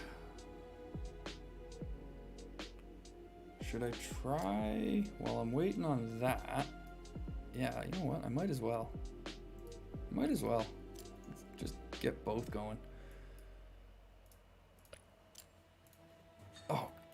bugger. No way. No. Oh, that sucks. The tiles are just out of range. Oh, literally one tile out of range. Oh, I hate when that happens so much. Come on, there's gotta be a tile here I can use. This one? Ugh! Even farther. What the hell are you doing? Where is he attacking? Oh, he's attacking the dwarves. Okay, so maybe people are right that... What the hell? The AI were attacking us at one point when we were up here. Okay, when we were over here, and Rohan was over here, the AI was attacking us. Because I remember defending against the AI on this tile. But somebody then made the suggestion that maybe they were just trying to get to Rohan through us.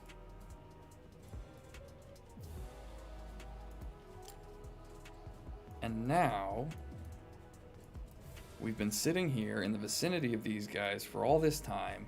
Nobody's been talking about getting bothered by the AI over here. And now I've just witnessed the AI actively attacking the dwarves. So maybe they are programmed to not attack the other evil factions. And if that was the case, I really wish that had been made clear, because I'll be perfectly honest about this too. Being under the assumption that we still had to fight against the AI has been a major factor in a lot of the decisions I've made.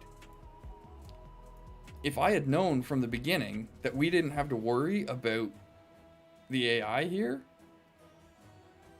a lot of my decisions would have been made differently. So this is one of the reasons I thought doing only having 2 evil factions be playable was just dumb. It doesn't give us the full picture. You know, it's messed up the AI's behavior. It caused the game to go into a state of 4 versus 2, more or less. We still don't know the full impact that 8 player controlled factions are going to have on the state of the map.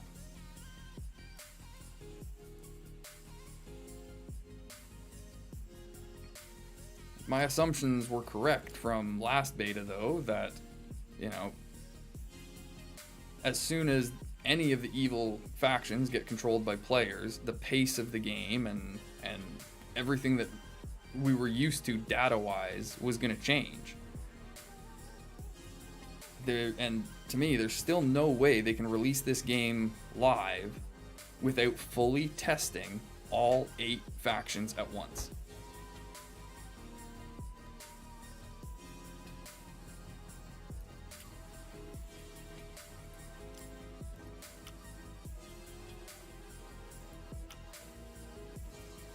I really wish they had just gone with all 4. If they were able to program 2, I don't understand how it would have been so much harder to program the other 2 to be playable.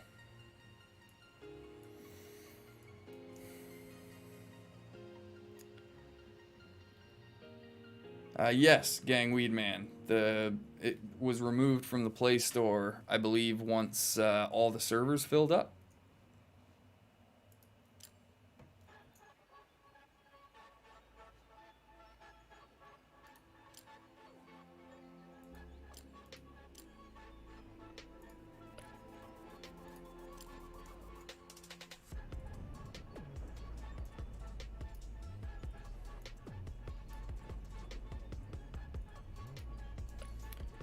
Oh, 40 minutes to do 15 million. All right.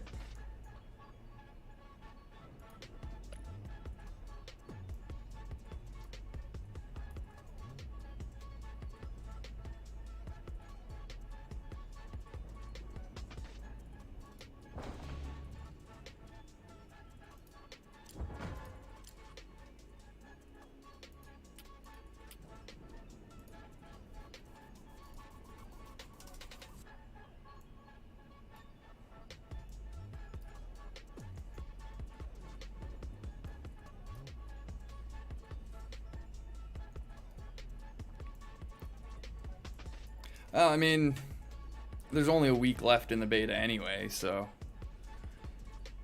they would probably just make people angry at this point if people were still able to download the game and then a week later it was gone.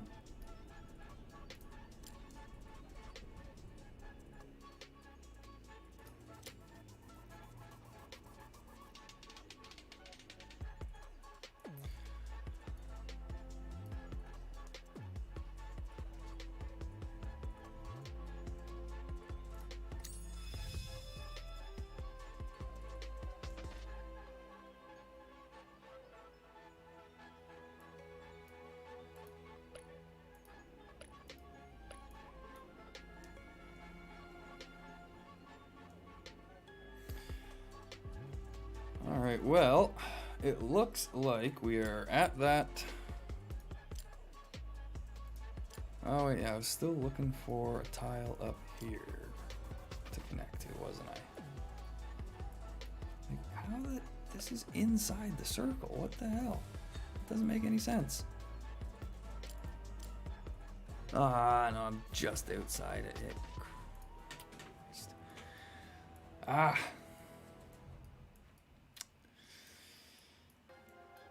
Gotta be somebody around here with a tile. Come on. Aha, right here. Thank you. Actually, right here will do. Whoa. Yeah, they've got to be programmed not to hit us. How the hell could we have tiles like that surrounded by this much AI and they haven't attacked? So, yeah, that was another lesson learned. That's another lesson learned, I think, for me. It's not going to matter too much going forward because we're not going to have AI to worry about. But I definitely would have made some decisions differently had I known that the AI weren't going to be messing with us.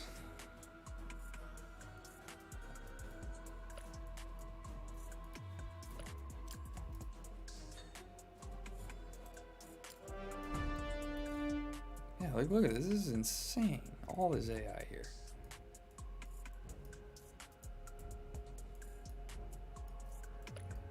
I mean, wow. They put up a wonderful defense against the dwarves, didn't they? The heck's the point in these guys? All these AI here, and the dwarves are just able to wander in and take this.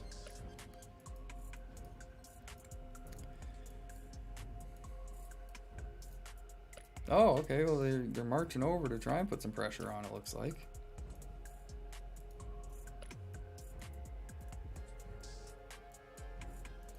Like, this is another example of where being able to declare formal alliances would be great, because if we are allied with Rune, why can't I use their tiles? I'm gonna have to attack them. I'm gonna have to take that crossing. I'm gonna have to take this crossing from Rune. I mean, that's, I guess from there we could go normally on tiles, but yeah, we're gonna at least have to take the crossing from them.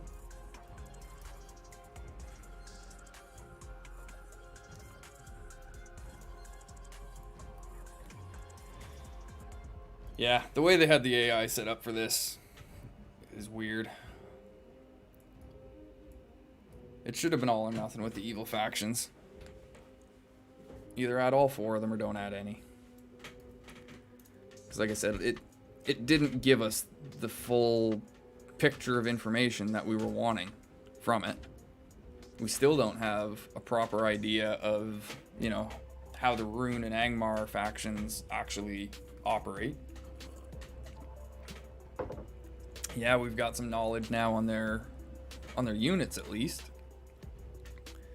But I do find there is a difference between reading reports and actually using the units in battle yourself.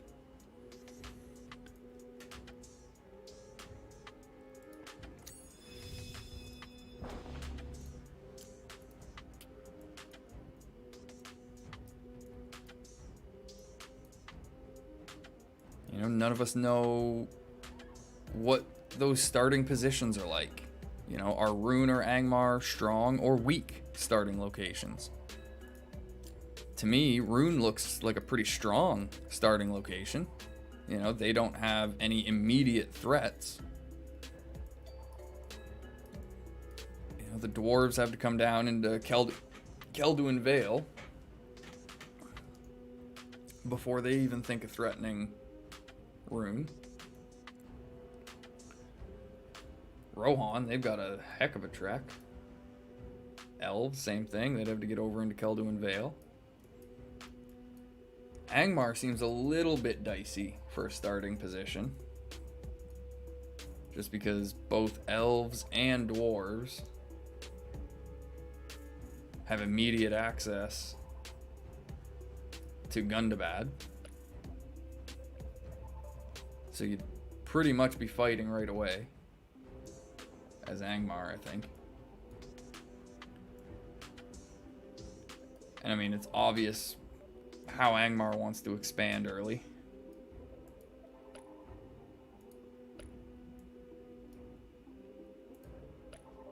Yeah, there's the North Downs. Rudour. Trollshaws.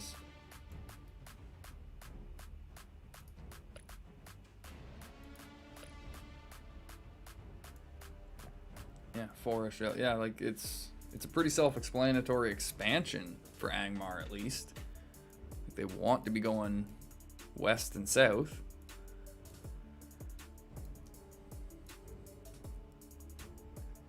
The elves here are going to be probably occupied by Isengard.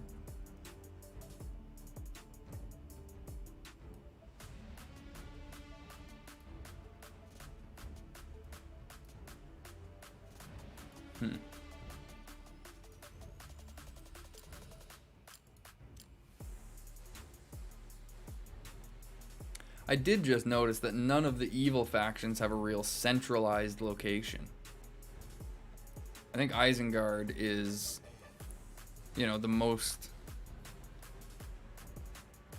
closest to a central location. Other than that, the evil factions are all on the outskirts. So they're going to need time. You know, Isengard would need time to move up here and help Angmar if they were getting beat on. But they're going to have Gondor and Rohan coming at them. Yeah, this is actually weird. Now that I look at this again for a setup,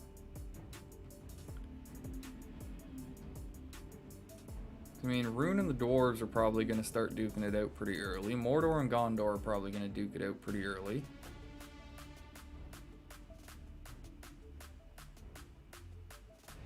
And then, you know, Rohan and Isengard are likely to kick it off as well, which leaves elves. Yeah, okay, I guess elves and Angmar is what they intend. So I guess, like, it seems like developer intention probably is elves and Angmar, Rohan and Isengard, Mordor and Gondor, Rune and dwarves. At least for, like, initial skirmishes. I'm imagining that's kind of the vision that the devs had balance-wise.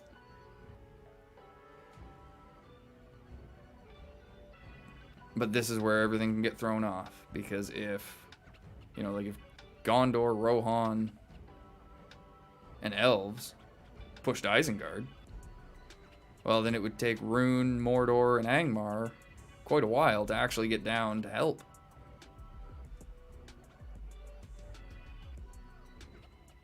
But then they'd have it. Yeah, it's an interesting prospect, that's for sure. GG, Gondor.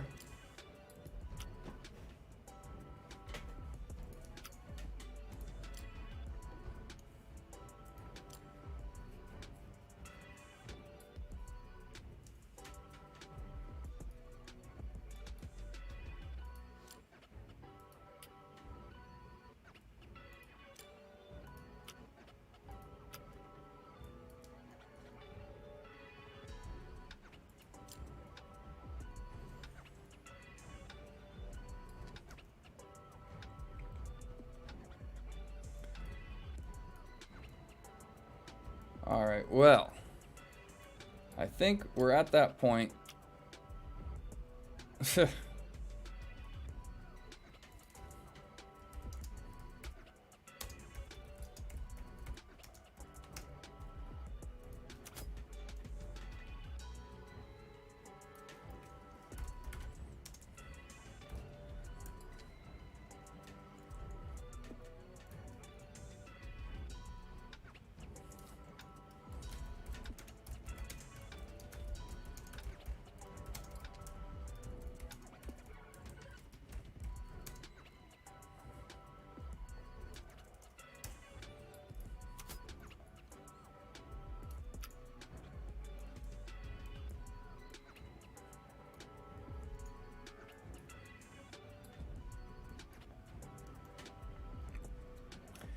But yes, we've gotten to that point where basically, you know, I'm just waiting out timers.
Yeah, I'm sorry, but that was a clear and genuine fact that everybody can agree on, that Rohan was pretty much extinct. Era kept going on about whatever and poor Rohan, and everyone decided, yeah, we've got better things to do. Let's just leave Rohan alone. So, oh boy, Rohan's been able to come back and take a couple of keeps. Yeah, they've been doing nothing.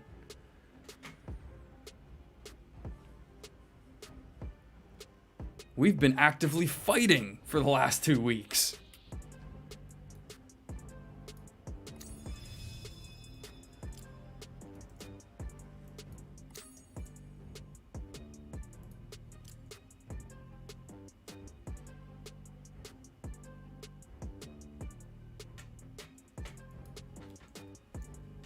the hell? Who is arguing? What argument is going on? Like, I have a right to speak too, you dipshits. Fucking people like this Nick Jazz. Like, what the hell? There's no argument going on. Sorry, saltiness coming out again here. Like, what? I can't say something without it being called whining? My God. There's a difference between people going on, leave us alone, like Era was, which is actual whining, and me saying, you know, we've lost players. That's true. As I said, Rohan knows the same feeling.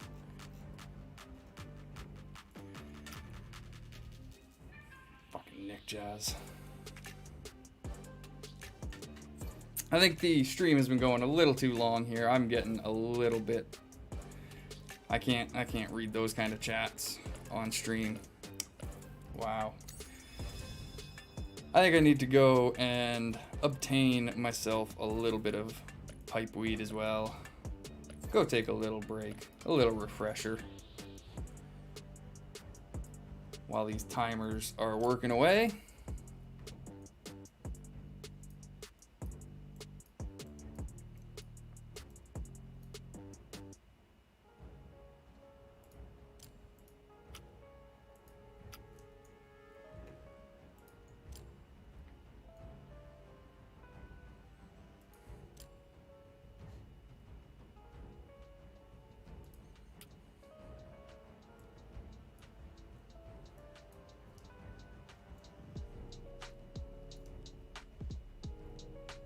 And so the circle... Ah! Yeah. Yeah, again, like, I can... For the most part, I'm a very respectful, cordial, kind person to speak with. But you start throwing stupid shit around at me like this, I got no time for it. There was nobody arguing. This is not an argument. This is called discussion. Like, where was any argument? Again, I made a valid point about Rohan calling others weak. Yeah, made a valid point about Era's whining causing people to lay off Rohan. Just, again, stating fact that I had accepted the loss. We've lost active players. Rohan knows how hard it is once active players start dropping. So, yeah, I'm not sure where the argument here is, but apparently Nick Jazz saw one. So...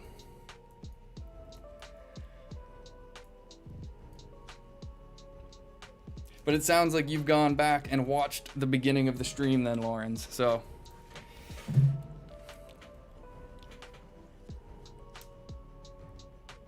Yeah. I mean, for any that didn't quite understand where the Angry Dwarf moniker came from, now you might be able to get it. He's hiding in there. Takes a little bit to bring him out. But once you do, he's not necessarily the nicest of people. He's an angry dwarf. I mean, it's understandable. So, on that note, congratulations, Lawrence and Gondor. Like I said, I knew it was coming. So, if there's anyone that's surprised by what happened, then they weren't paying any attention.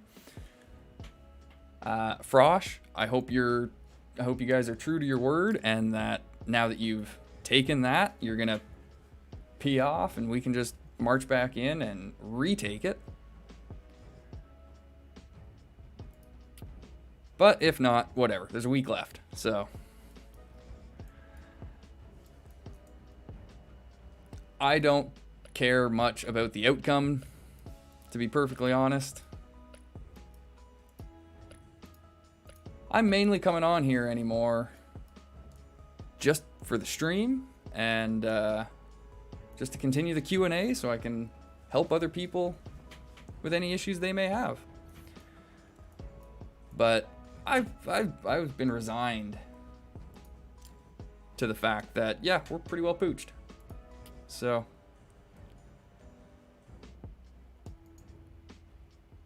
it's been fun though. That's the thing. It's been a very, very interesting server. Like I said, this is one of the only servers I can remember that has gone this far and still looks this balanced. Nice. And this is the thing, like I said this the other day on stream, that I was actually quite happy to see Rohan making a comeback. You know, and that's genuine. I didn't like hearing all the negative talk that people were having and hearing all of the people quitting. So hopefully this was all able to reinvigorate people. And those that were maybe feeling disillusioned with it, hopefully it's reinvigorated their spirits and given them a fresh hope for the game going forward. Because the more people that we have playing this great game, the better it's going to get and the longer it's going to last.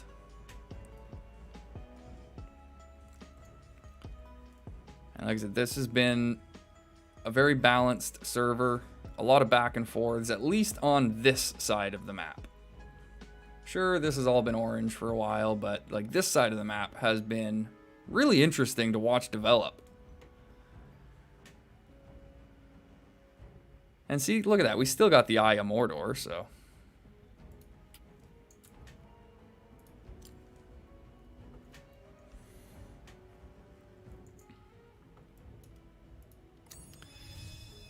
But yeah, I think on that note, I will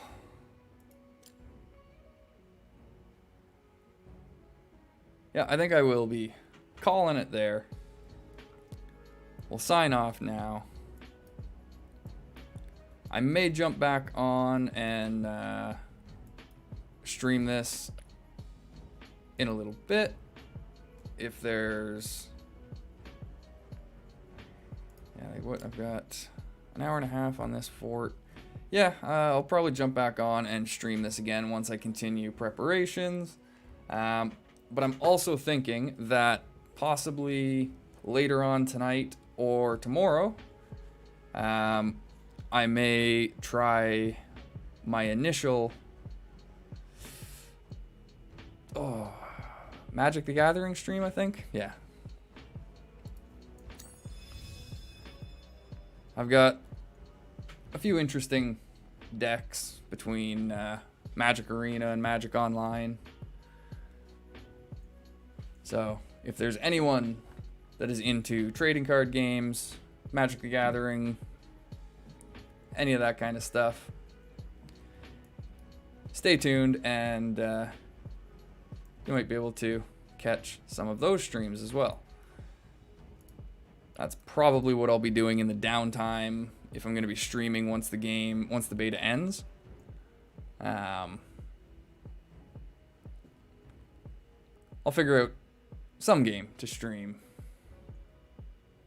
Ah, yes, it was. Okay, so it was you, Frosh, that was talking about Magic. So you play, I'm guessing. That is great to hear. That's been one of the issues I've had trying to transition, is because I didn't want to just move over to a completely different game, considering, I've built the audience and channel so far around this game, which is exactly different than Magic the Gathering.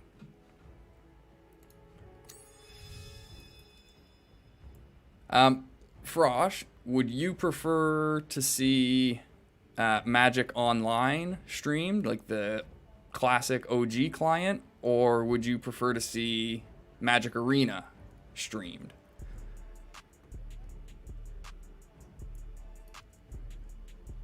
Yeah, I'm no pro either. I just enjoy the game.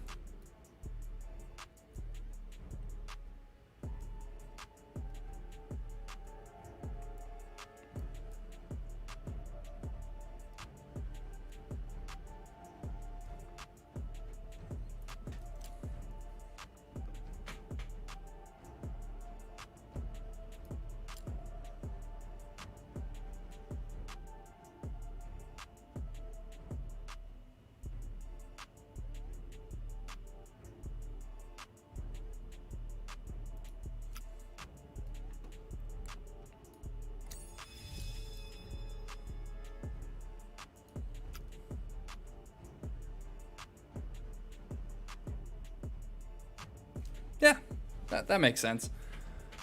I mean, they offer different things. I've got different decks on both, so one of my favorites that I've been using, at least in the latest standard season, was a 5-color shrine deck, and it actually performs a whole lot better than anyone ever thought it would. So maybe that's what I'll do later on. Maybe I'll pop on to the MTG arena and showcase my shrine deck finally before it rotates out of standard. So I think it's gonna be rotating in like a month. So anyway, with that all being said, thank you very much once again to any and all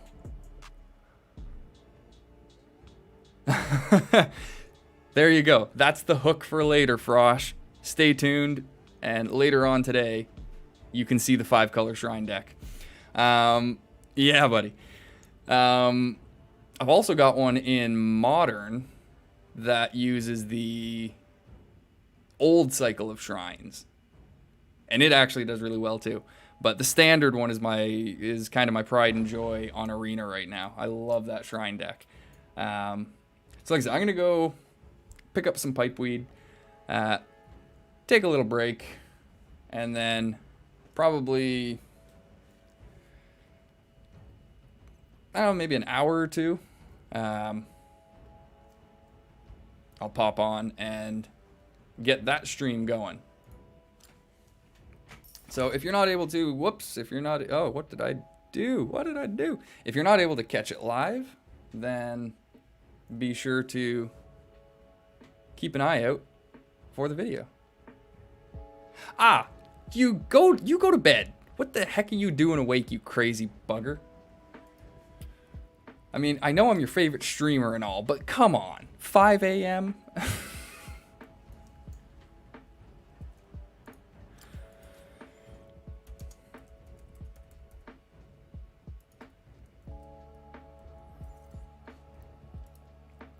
No, that's dedication, man. That means a lot.